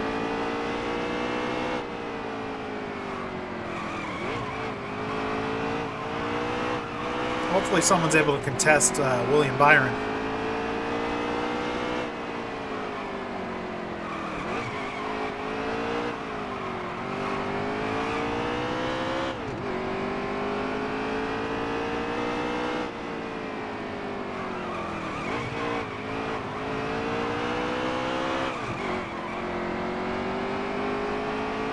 Five to go. You got this.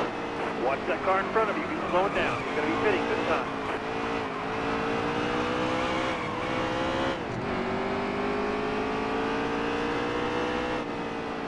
Draw clear up top. Why are they pitting? Do I actually have enough gas to get to the end of the race?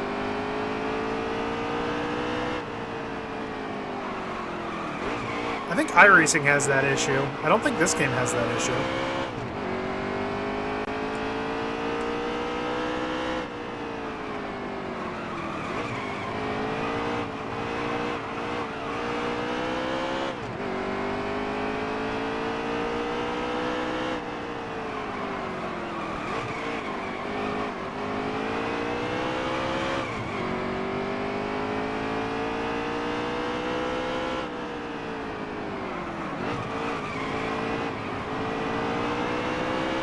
Just stayed green.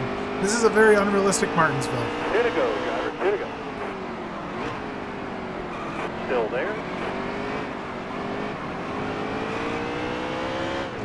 right, careful now, still there. All right, clear outside.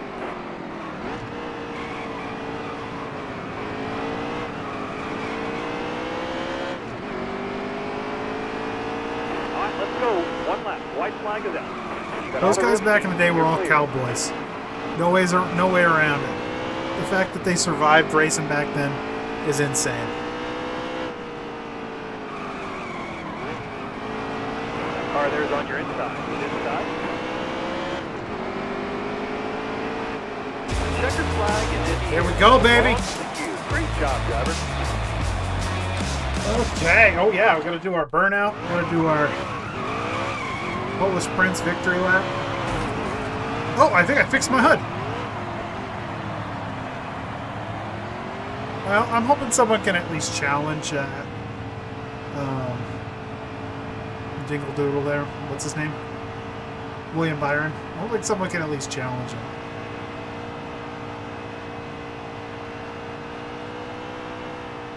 Got my hand out the window, saluting all the fans. Come out here to Martinsville to cheer and watch us. Thank you, everyone. You guys are the best. Woo!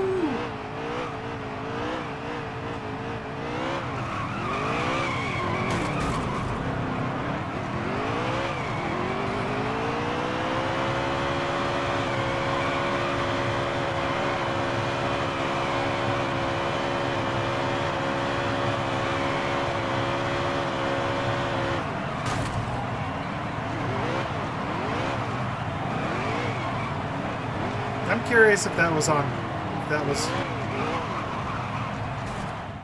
Curious if that was on hard mode. Do we have any? Is this me spinning someone? I think this is me spinning someone.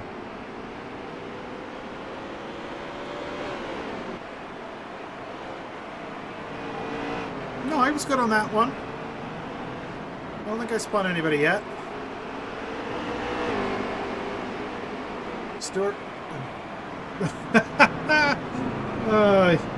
That was more me getting into Ben Rhodes, but okay. Yeah, blame it on freezing.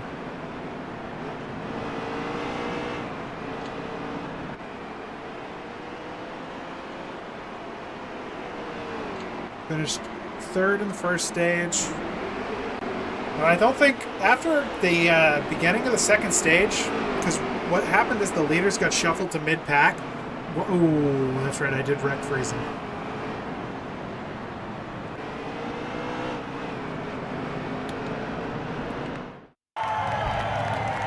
at that win. Look at that trophy. That didn't look like Menard, did it? I mean, I can't think of his name now. Did not look like him at all. I want to double check and make sure that my settings were right, because I feel like I just stole that win. And I know how Kyle Busch feels when he goes down to the lower series. No, we were still on hard, so I think it's, like I said, I think it's the fact when the AI gets shuffled to the back of the pack, they don't know what to do. So, that was fun. Got another win under our belt. So, it's 2 wins. I think I have one in Xfinity and one in... one in Xfinity and one in truck.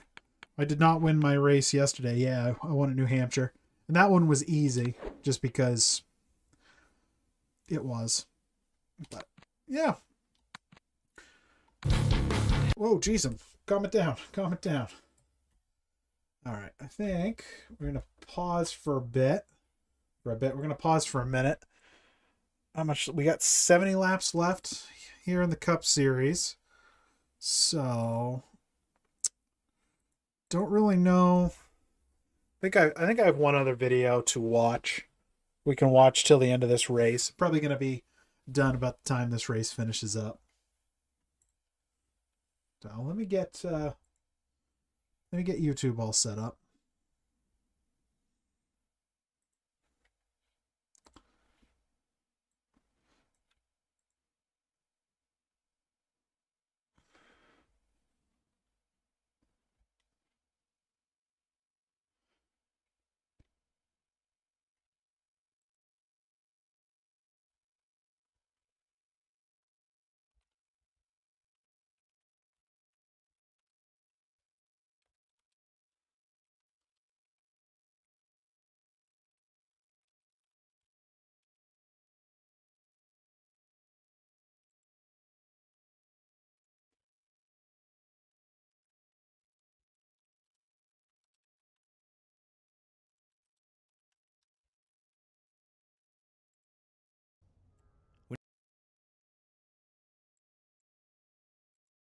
Yeah, that'll be irritating.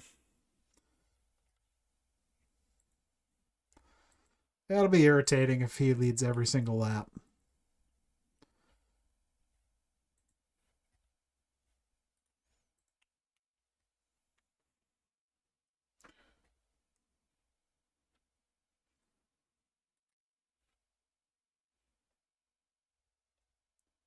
All right, let's put on.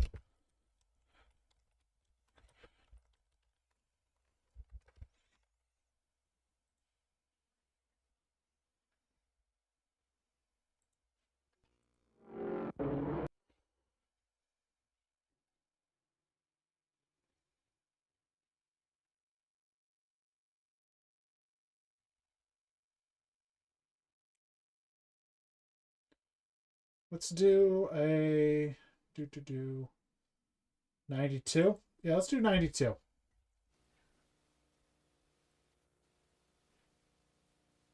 Be right back.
Yeah, not as bad as I figured.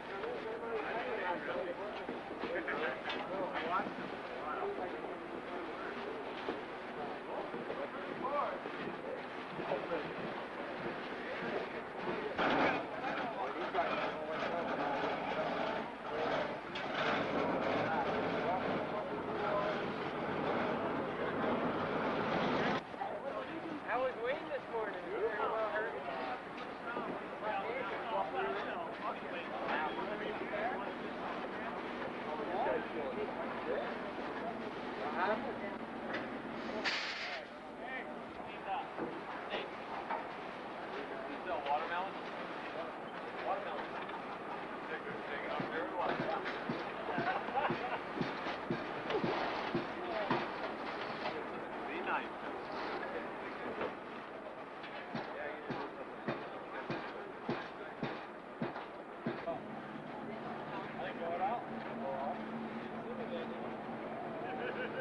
I put this on thinking they'd be racing, and they ain't doing no racing. They're working on their goddamn cars. All right, last 50 laps. I got my my Moxie ready. Here we go, baby. Byron has been dominant all day. I have a hard time believing anybody's going to touch him, but I really, really hope that someone does. So I got 2 videos to watch while we wait to be done. Oh, whoops. Let's switch back to build on the side. I just got to remember to use them. So we have another video from our friend Mitchell Eisenbraun. Great content. He does really good videos. I like his stuff. And we're going to watch his video, this one today, on Our Old Car Safe. This is a really short one. I feel like most of his older videos are a lot longer. But here we go. When you drive an old car, you get used to the benefits. Lower costs. But what about safety? Let's not dance around it. Modern cars are safer. That's just the truth. Side curtain airbags, crumple zones, automatic braking. New cars are designed to protect you in ways older ones just aren't. And if you've seen the crash test comparisons, you already know what I'm talking about. So if that's the case, why do so many of us choose to drive these old machines? And let me be clear, I'm not here to make one of those decisions that deserves more thought than it usually gets. Old cars are simple, reliable, and easy to work on. They're often cheaper to own, easier to repair, and sometimes they just feel more human. But that simplicity can also mean fewer protections when it matters most. Some people in the comments have brought this up, and they were being honest and thoughtful. They talked about having families and kids, people to protect. And when I read those, I listened, because someday I want a family too. So here's the real question. Is safety just about crash tests? Or is it also about how we drive?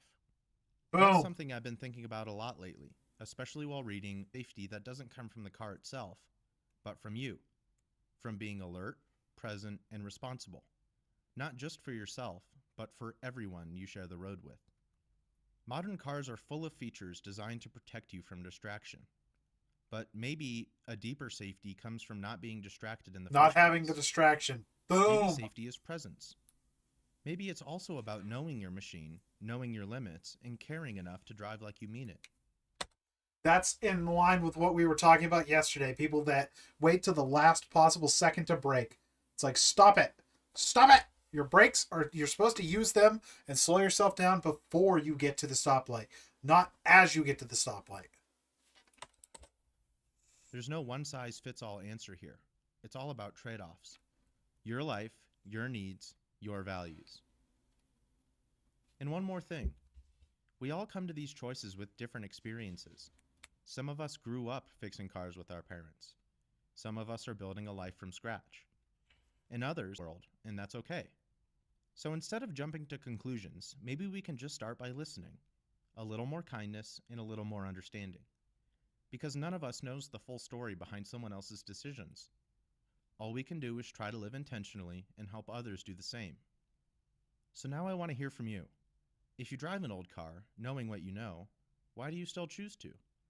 If you drive something newer, what helped you make that decision? Drop a comment below.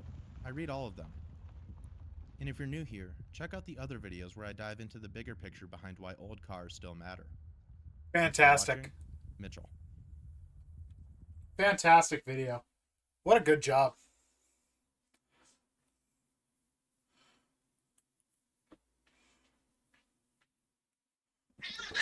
All right, you got 50 to go. Hamlin is in first with Blaney, but William Byron just come out of the pits, hot and heavy. I think he's going to cycle back out to be the leader. Christopher, so he's just got to beat Bell. Bell is the only car he's got to beat.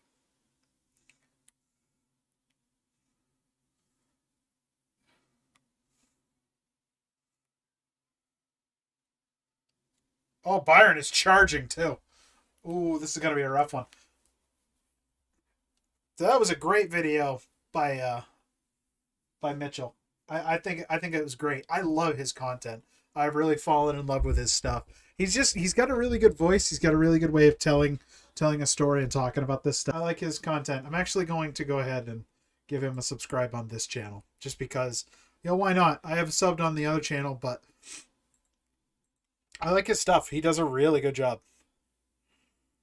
Like I said, he's got kind of a storytelling essence to his content that I really, really like. All right, let's watch.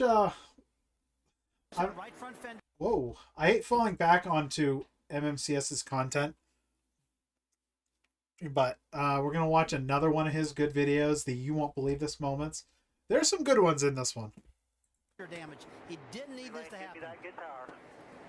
So Joey Logano. Oh, a big crash along the front straightaway, including Stenhouse in 62 of Brendan Gaughan, the 15 of Michael Annette. So the caution comes out again. Oh, no. It'll be our 10th. Man, look at all the damage you got right here. This car's been upside down. This is Joe Nimitz. Take a look, boy. Holy cow. He was upside down. Yeah, that car definitely. Wow. You can see the roof flaps. Take a look. Here we go. Okay, he's looking inside of Michael Annette, and this wreck happens in front of them. He just came down. He was trying to avoid it. There is the 16. He's already turned around. That all happened in front. Now, where's Joe Nimitz at? Oh, right there. Gosh. Who got in? And it was the 16 with a Stenhouse. Come on, Seabell. Come on, Seabell. Exit.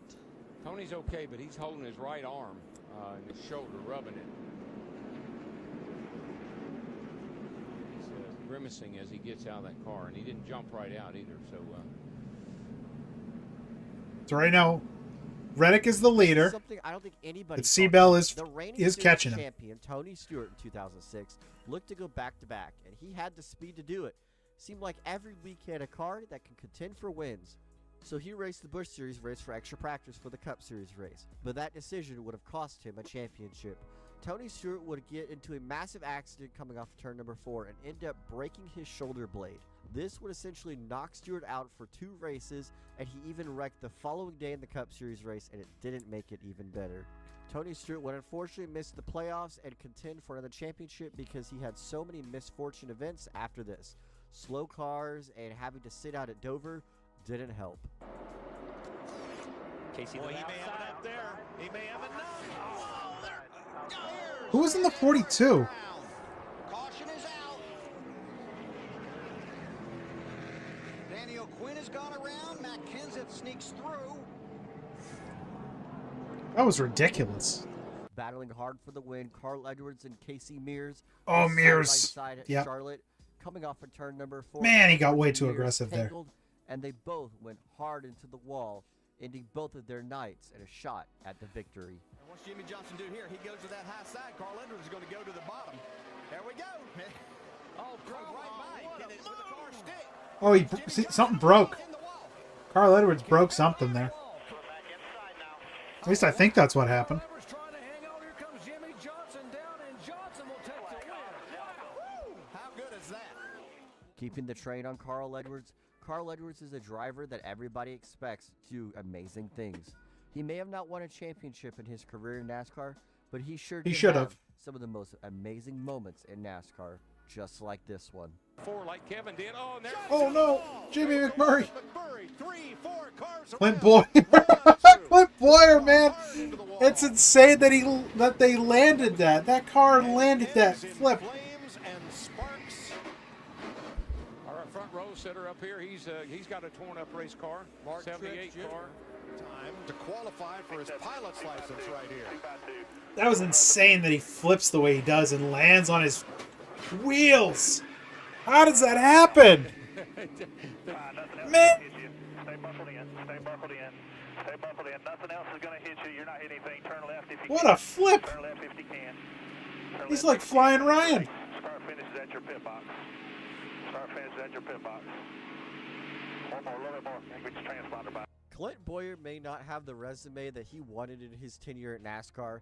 He picked up a lot of wins, but no championships and no marquee events. But I will say one thing about Clint Boyer. He was spectacular. In any fashion of that matter. Racing, off the track, and even crashing. Clint Boyer has obviously, Clint Boyer had nothing to do with that crash, but it is insane that he landed back on his wheels. It was the Daytona duels when he got spun out and coming to the line to finish the race. He barrel rolled through the air like he's a stunt man. It was wild. Bill, spotter tells the crew coming to you just as fast as you can blink your eye. Oh, and he loses the wheel. Wow. Or loses a tire. And he just missed clobbering the end of that wall. That's going to be a caution. Throw a flag. Good luck for him. Throw a flag. That wheel is dangerous. The number one stall all the way at the end of pit road. Kurt Busch's chance to win this championship almost came to a smashing end against the end of pit wall. Watch how close he gets to the entrance of pit wall here. Wheel leads right here. What was it? A foot? No more than a foot. Kurt Busch was a skilled driver, no matter what you think. Could go wrong.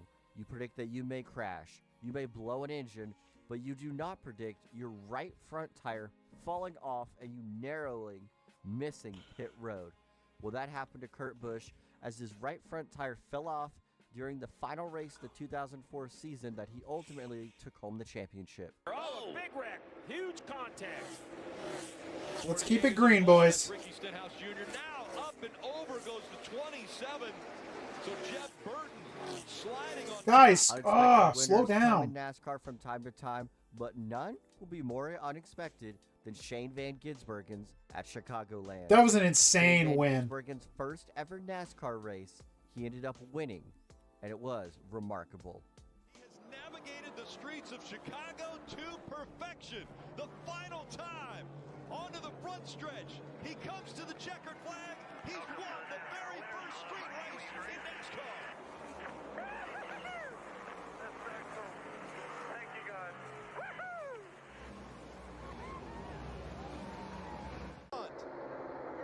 Another hood flap flies Oh no! off. Oh no! Oh, goes the 18. The 42 collects the 17 as well. The 62 upside down. Brendan Goin upside down as he went back in front of the pack.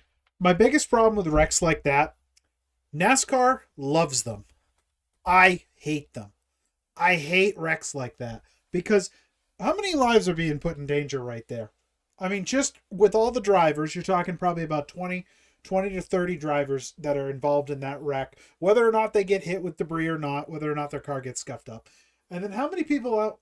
I mean, it looks like that's parking lot on the other side of that wall, but how many people out there are possibly in danger? These wrecks, they need to figure something out. And I think one of your biggest things is take that restrictor plate away. This type of racing, it's not fun to watch, and it causes wrecks like that. And it's almost like NASCAR does it on purpose. It's like, it's irritating.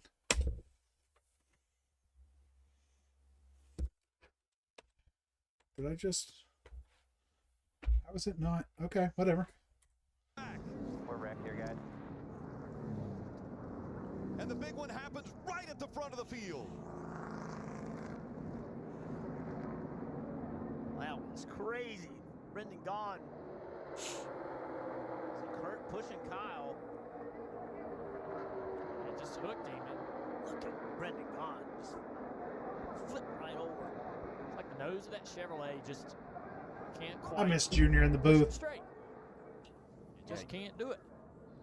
Yeah, the 17 goes up. It peels the 18 off to the right. It looks a lot like the 24 accident. Look at the 62. A full Kyle and Kurt ran into each Gaughan other. has some of the biggest personality that NASCAR has ever seen. Though his career may not be defined in wins and stats, it will be defined as some wild moments, just like this one. Making a move on his teammate. They catch. Flying Ryan Blaney. Or sorry, he's crying Ryan Blaney. You saw the Who was in the 2? Oh, Keselowski was still in the 2. both of them into the wall coming off a 2. Now he's on that flat surface, left side's on that yellow line. Oh yeah, Brad come up and totally got him. That's funny. Brad battling hard for the lead on lap 96 of the Michigan race. Brad Saw is teammates famous Brad for Keselowski wrecking and people Ryan at Blaney speedways. collect each other and ending both of their days early. This was during the 2020 season when COVID happened. No fans were in attendance, but this was still one of the most wildest moments of the season to see two drivers going so hard. All right, I hope so the early Cup on. guys can keep it Nobody green. could've seen this coming. Tyler Reddick's in the lead, so I'm hoping. Go, Kevin Harvick, 29. RCR right here, baby.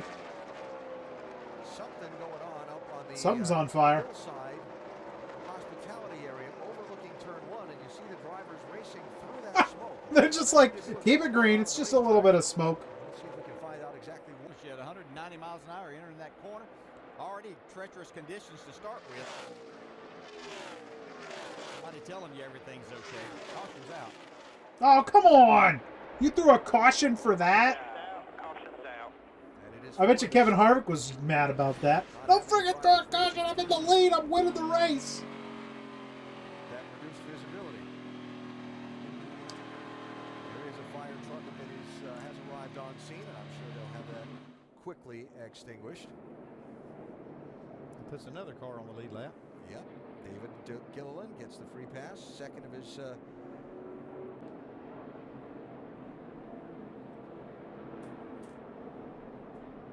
So the 8th caution flag of the race. And that one's a little different. That one is a little different. Pit road not open yet because the pace car is still having to collect the field. He's actually sitting on the backstretch. He didn't quite get out there, and Harvey didn't get slowed down enough, so he'll have to wait till this next time. Oh, man, he's going to get a penalty. Isn't there a penalty for not being behind the pace car? Pace car can't even catch him, huh? NASCAR.com/green. Gay. You know, if we want to, we could have some fun with Brett about that. Brett Bodine driving the pace car for NASCAR. Have to get up on the wheel.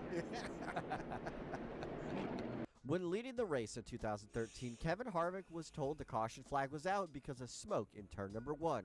That smoke was because of a fire sitting outside of turn number 1, outside the fence, but in between the fans. I'm not sure what happened. Come on, here. Reddick, I would baby. assume Come a on, cigarette Reddick. Got lit or something very stupid caused this fire.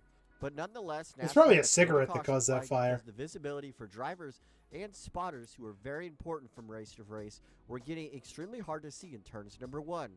This fire would burst into flames even bigger in that caution time period, but thankfully NASCAR was able to get some safety crews out and put out the fire. Just a little bit too much. Look at the smoke rolling out of the 51 of Kyle Busch.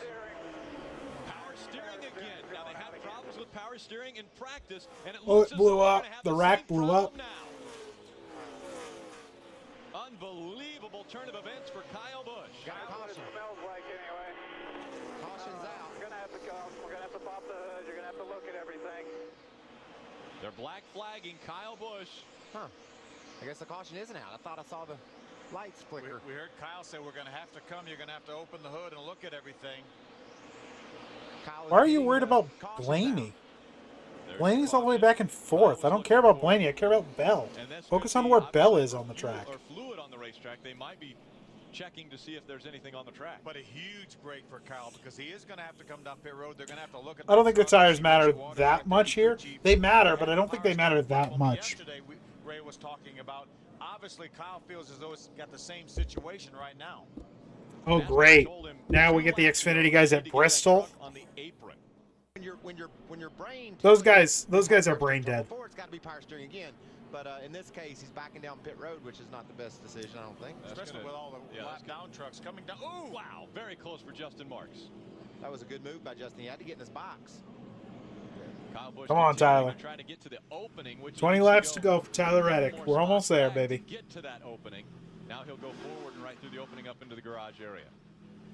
I was going to be surprised if they could have kept having the same problem over and over again. And they've decided it's a transmission leak or issue that they have. Something you don't see nowadays often in NASCAR are engines that blow up. especially when you're the race leader. In 2009, in the Truck Series race at Dover, Kyle Busch, who's the king of the Truck Series, was driving his heart out as always. And as the race went on, Kyle Busch's engine started to smoke and smoke more. Timing NASCAR doesn't ended up matter black if you can't Busch, catch and the was just in leader. time for It Kyle doesn't Busch's engine to go freaking up in matter. smoke. Busch bringing out the caution because he was not pitting. This whole situation was even more controversial when he decided to back up across pit road when the lap trucks were pitting. This is something that probably would get a driver fined or even suspended if NASCAR really thought it was bad nowadays. But for Busch, this is ultimately how his day would end in the Truck Series race at Dover. Oh, jeez. Is that the 92? That is a big hit. I think that's the 92. He was... Oh, man. Yellow's out. It better be. Is the window net down? He's moving. He's moving. Oh, something broke. That car took off. Oh my God, that's full force. How much time did that guy have to react? Like, look at that. That car went into that so fast. We gotta get him. We gotta talk to him. Find out what the heck happened. How in the world? There's no time to react. He hit the wall so fast. Wow. Yep. Yeah, you got to show that in real time because, yeah. And let's. He just steps out of that car and he goes, "I'm alive." And we'll stay quiet for the impact. Yes. Well, down coming to turn one. Don't forget, he had just stopped. Watch this car move right here. Oh my gosh! Yeah, something was broken when he went to turn. The car just didn't respond. So he had what, 10 seconds to respond before he hit that wall? There was no time for him to do anything. He went to turn, and that car took off like Lightning McQueen when he's trying to learn how to drift with Doc. He's like, "Oh, turn right." That's pretty much what that was. Except something broke on that car. Oh, was that Nara the cat? That is Nara the cat. Nara, it's your first time here during a stream. How you doing? How you feeling? How you looking? Oh, she ran away. That's the thing. Nara is very elusive. She's very cute. She's very friendly, but she is elusive. Blows my mind. I understand why it's there, why it's enforced, but sometimes I just feel that NASCAR likes to hand out penalties just because. This gas can man trying to pit Kyle Busch's car was actually not going to pit Kyle Busch's car. He was just sitting on the pit wall watching his car come. All right, all he's got to do is survive for 14 more laps. Deemed that as over the wall too soon, because when Kyle Busch was more than 3 pit stalls away, his feet were still touching the racetrack. This would result in a penalty for Busch and ultimately cost him the victory at Chicago in 2017.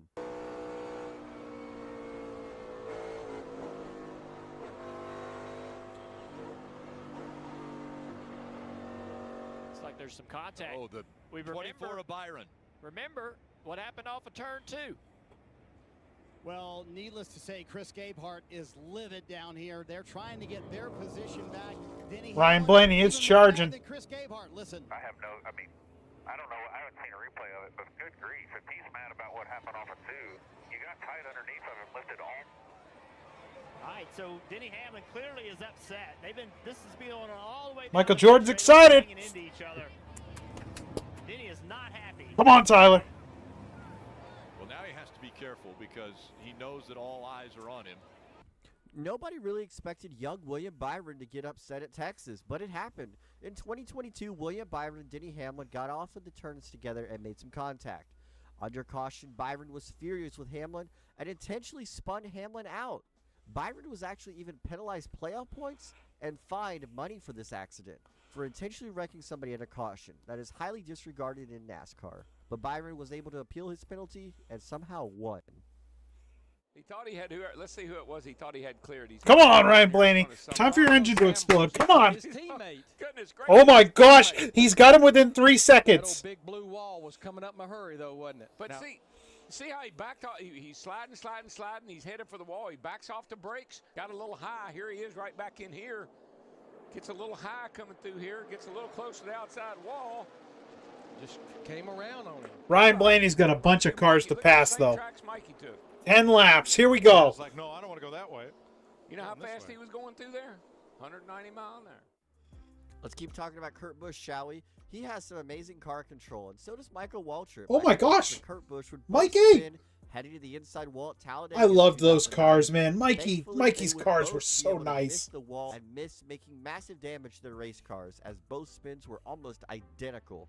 If you've enjoyed this video, please hit the like and subscribe button down below. MMCS. Also, His if you videos are like this so video, good, bro. I'm pretty sure these videos will catch your eye also. All right. All right, we're almost done here. Got 9 laps left here on the Cup Series race. Tyler Reddick has the lead, but he's only got it by a little under 2.5 seconds. Ryan Blaney is coming, boy.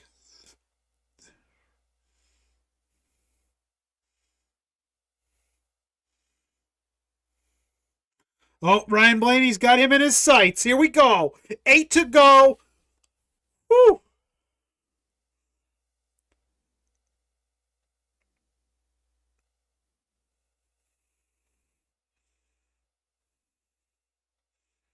He should have. Blaney's got him within under a second. Or under a second and a half.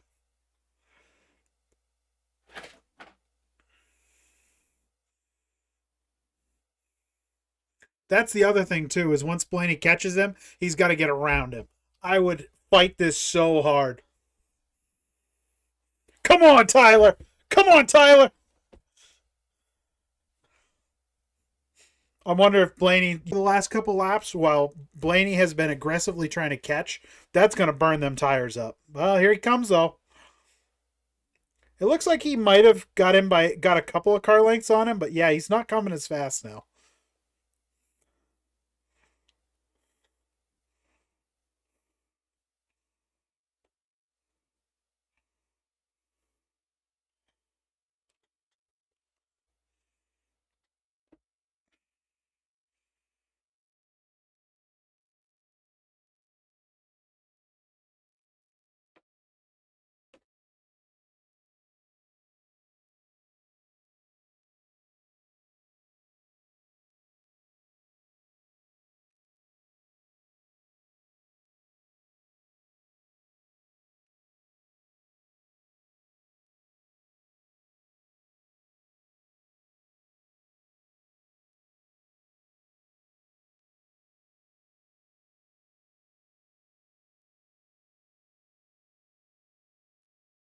Oh,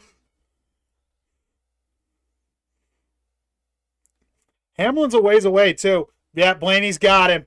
Damn it. Ah, Blaney got him. Oh, here we go. Here we go. And, of course, friggin' Larson brings it out. All right, we got Spingate Part 2 right here. That was on purpose. Larson just spun himself, so Byron's going to have another shot at this. Blaney just used up his friggin' tires. Oh, this is going to be a good restart. Oh, here we go, baby. On purpose. That was 100% on purpose. Larson just spun himself so that Byron could get another chance at this. I'm 100% convinced. Here we go, baby.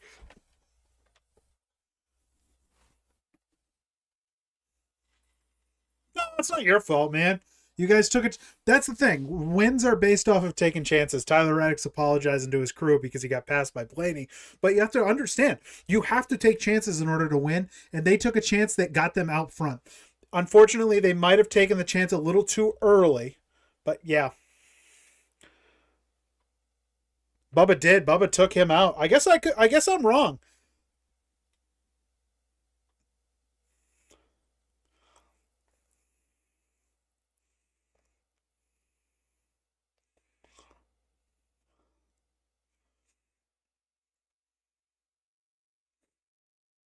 Finally. I cannot believe that Larson has gone as long as he has today with how much damage he had.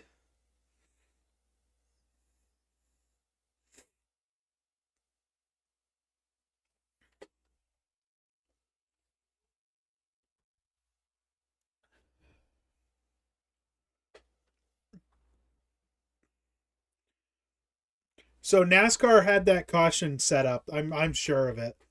I don't know if NASCAR did or if someone was like, "Hey, spin that guy out," and then Bubba's like, "Okay." Ryan Blaney's not the one they chose to win this race. William Byron is.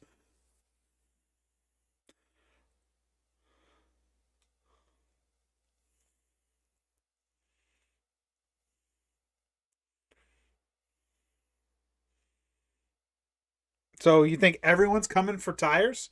Do they need gas? Is that why everyone's coming?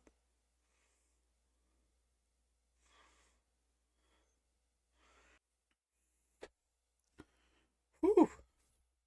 I'm gonna go ahead and, oh, sorry, bud. I'm gonna go ahead and put this on in the background, just so there's something to watch.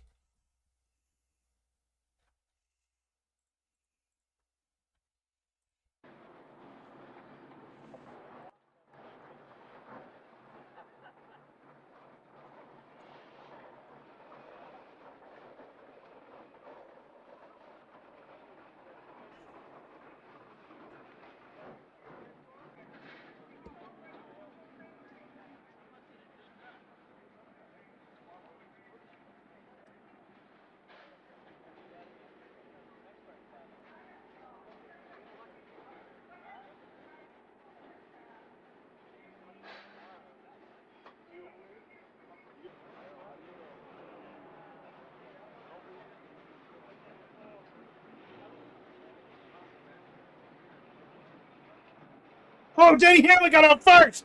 Here we go, baby! This is going to be a great race to the finish. All right.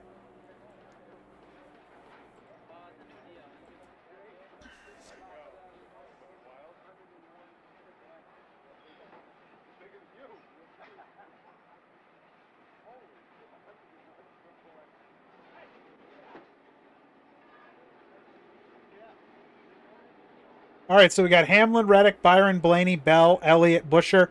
So I think it's probably going to come down between Reddick and Byron. Hamlin's been good, but oh baby, this is going to get intense.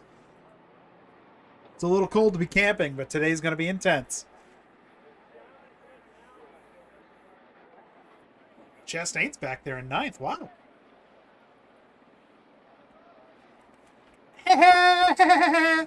Sorry, I have a hard time feeling bad for someone who cries every single time he finishes second. Honestly, I was going to be okay with Byron winning if he led every lap, but now that he hasn't led every lap, I kind of want to see someone else win it. He's already got his win for the season. I don't feel bad if he doesn't win.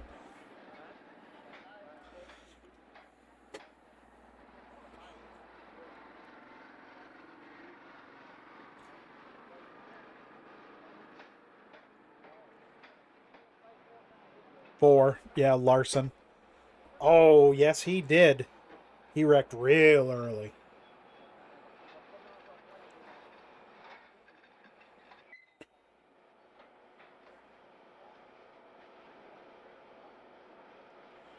I wonder if Keselowski's going to get penalized for losing that wheel nut. Josh Berry gets spun out up against the wall. Where does Riley Herbst and Carson Hocevar get together? Did that not get a caution? I know I saw that. Ryan Blaney chased down and caught Tyler Reddick, only for Kyle Larson to bring out another friggin'... Michael Jordan's excited. I love that MJ is as involved with NASCAR as he is.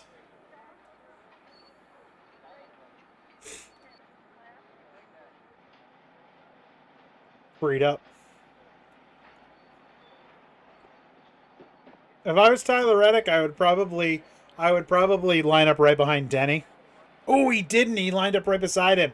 I don't think that's going to work out well for Reddick. He didn't seem like he was liking that bottom lane. Hamlin, I haven't seen enough of Hamlin today to actually know how good he is. I think Denny might have this win. It's either going to be, I think, either Denny or Blaney. I think those two. But you never know. Byron could fire off real good and get. It's going to be hard because he's sandwiched up in that top lane. One back.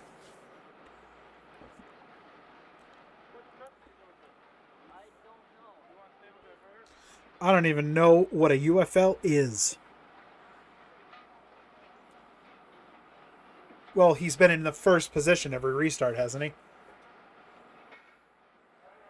All right, boys. Keep it clean. We don't need any yellows.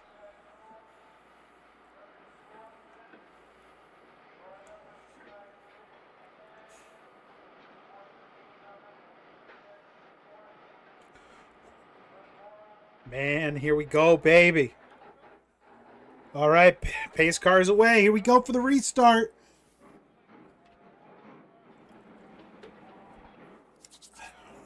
All right. Darlington, last couple of laps. Last time's around. Here we go, baby. Denny Hamlin gets a good jump. William Byron, though, he's almost cleared. No, he doesn't clear. Denny Hamlin is gone. William Byron, I think if William Byron can get to him, he can pass him, but I don't think he's going to be able to get clear. Oh, here goes Bell. Oh, Bell goes down low. Oh, here we go. 3 wide into the... Oh, come on, come on, come on.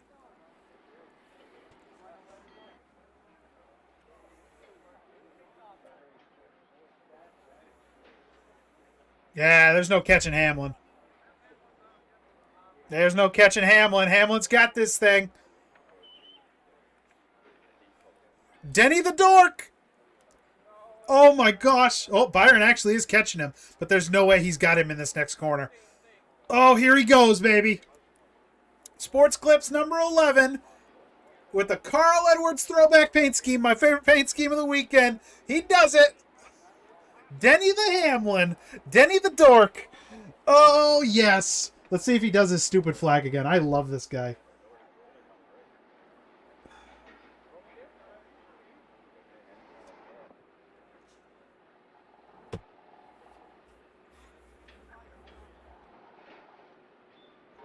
That was not given to him by a fan. He made that.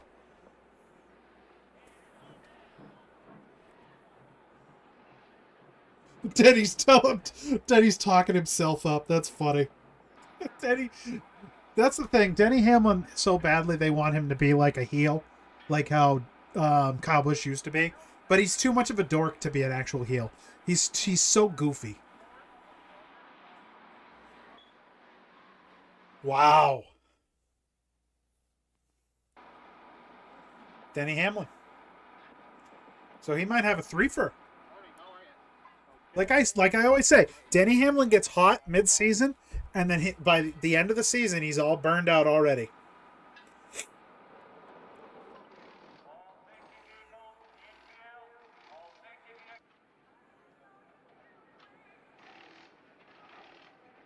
I don't care about Blaney. Stop crying for the kid.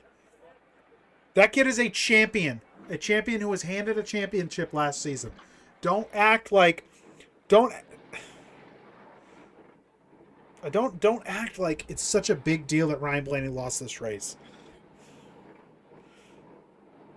What?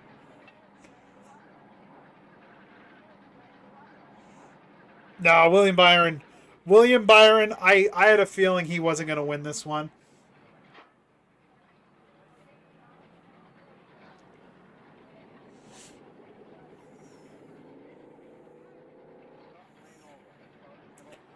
Those are new tires, too. He should be able to burn down the front straight.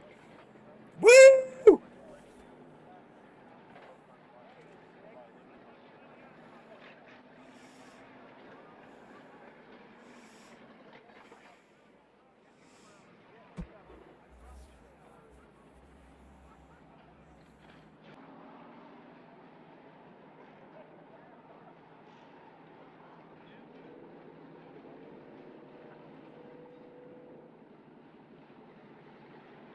He probably spun his tires. That 24 car, like I said, that 24 car could not get cleared. If he had gotten cleared of Reddick, I think he would have had a chance to get Hamlin, but he couldn't get himself cleared. Talking with Michael Jordan. Hey man, you did a good job. I'm so glad that you ran my car.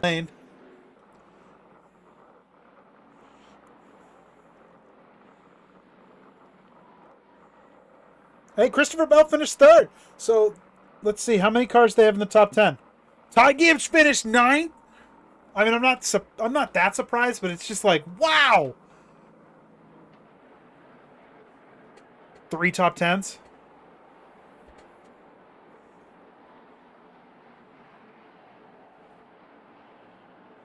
Michael Jordan? Well, that's good that Blaney can at least... He can at least joke a little bit. Crap that gets thrown at him. I just don't.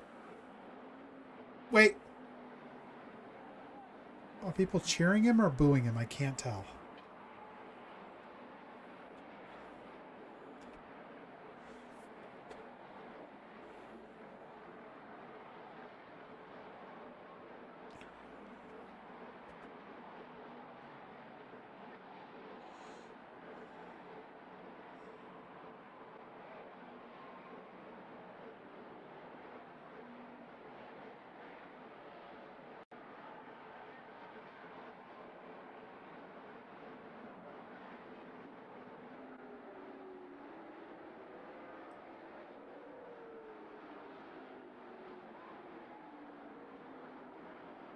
Woo!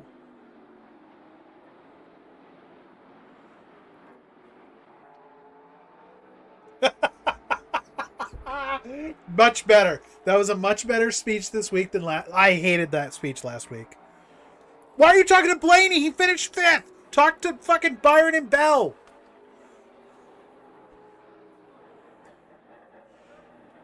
You were not the person NASCAR picked to win this race.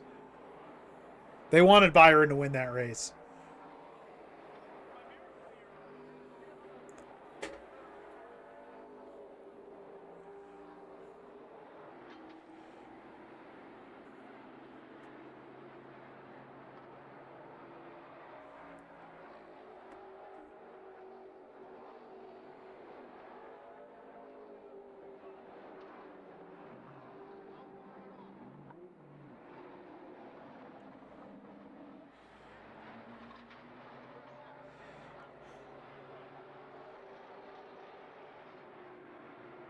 I think if he had been better off in that stack on the restart, I think he probably could have won on that restart. He should have won that race, but at the same time, I'm not going to complain.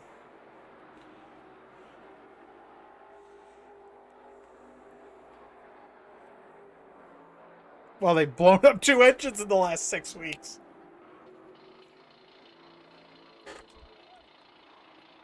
One of the craziest stats is that Ryan Blaney in his whole NASCAR career has only had 2 blown engines, I believe.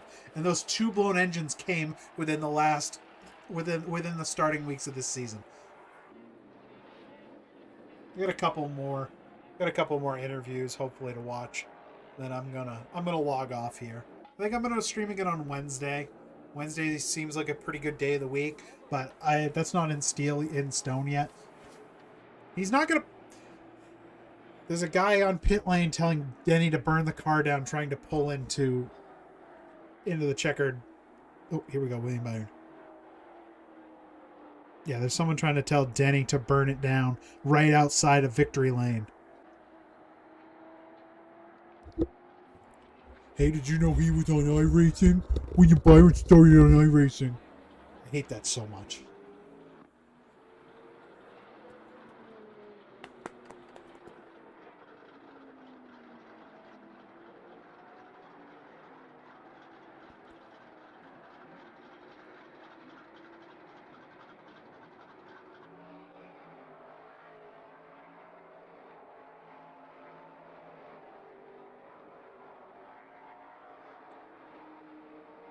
Here comes Jeff Gordon saying, hey, you actually did better than a lot of your teammates. Good work. He's like, you're the only one I can trust at this point. Where'd Chase finish? Oh my gosh, the 48 and the 9. No one... Byron is the only car out of the Hendrick stable that finished in the top 10. Oh my god. There's no one even... I don't even see Chase Elliott on the standing board.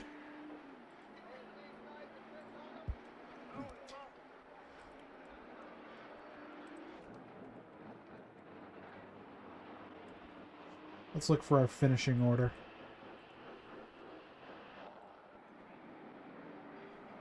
That is not today. When was the last time Brad Keselowski won?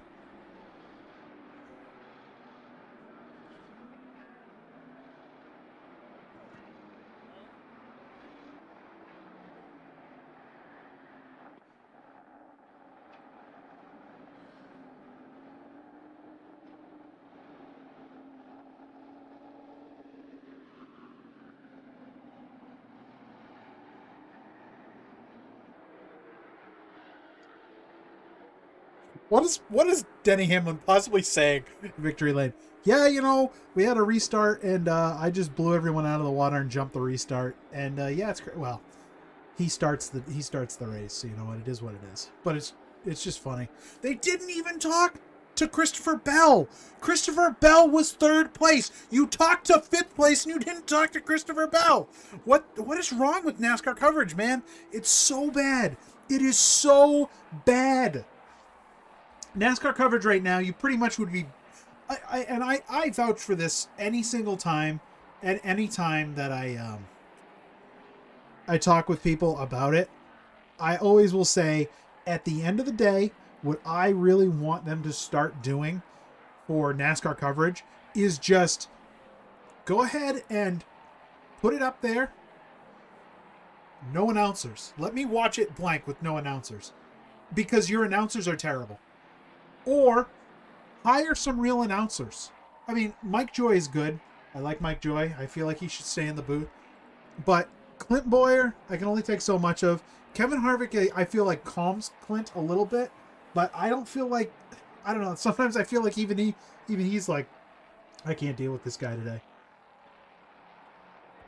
I just wish that we could get some real announcers who actually know how to call the sport. Everyone is just, they're babbling about their own opinions and stuff. It would be like if I did the announcing for the race. It's the wrong person. All you should have is color commentary. Oh, Kyle Larson goes around. It looks like he tapped the wall and he's spinning down into the infield. Yep, he looks like something might have broke on his car. That's unfortunate. You know, none of this like, oh, I know how to drive the car because I was in the car 5 years ago when it was a different body and a different car. It's like it's something else, man. But yeah, I'm gonna solidify my plans for later this week. I'm thinking I'm probably going to do a stream on what did I say? On Wednesday, probably. That's not set in stone. It's just I'll definitely try to make an announcement on the YouTube page, and I will try to put it up as soon as I can so that people know it's there. It is what it is. Looks like someone stopped by today. Thank you for coming by. Always appreciate anyone who stops by. And please enjoy a little bit of Beach Ridge. Have a good week. And we'll see you next weekend back here for Bristol Motor Speedway. It's going to be an exciting one, I hope. Johnny.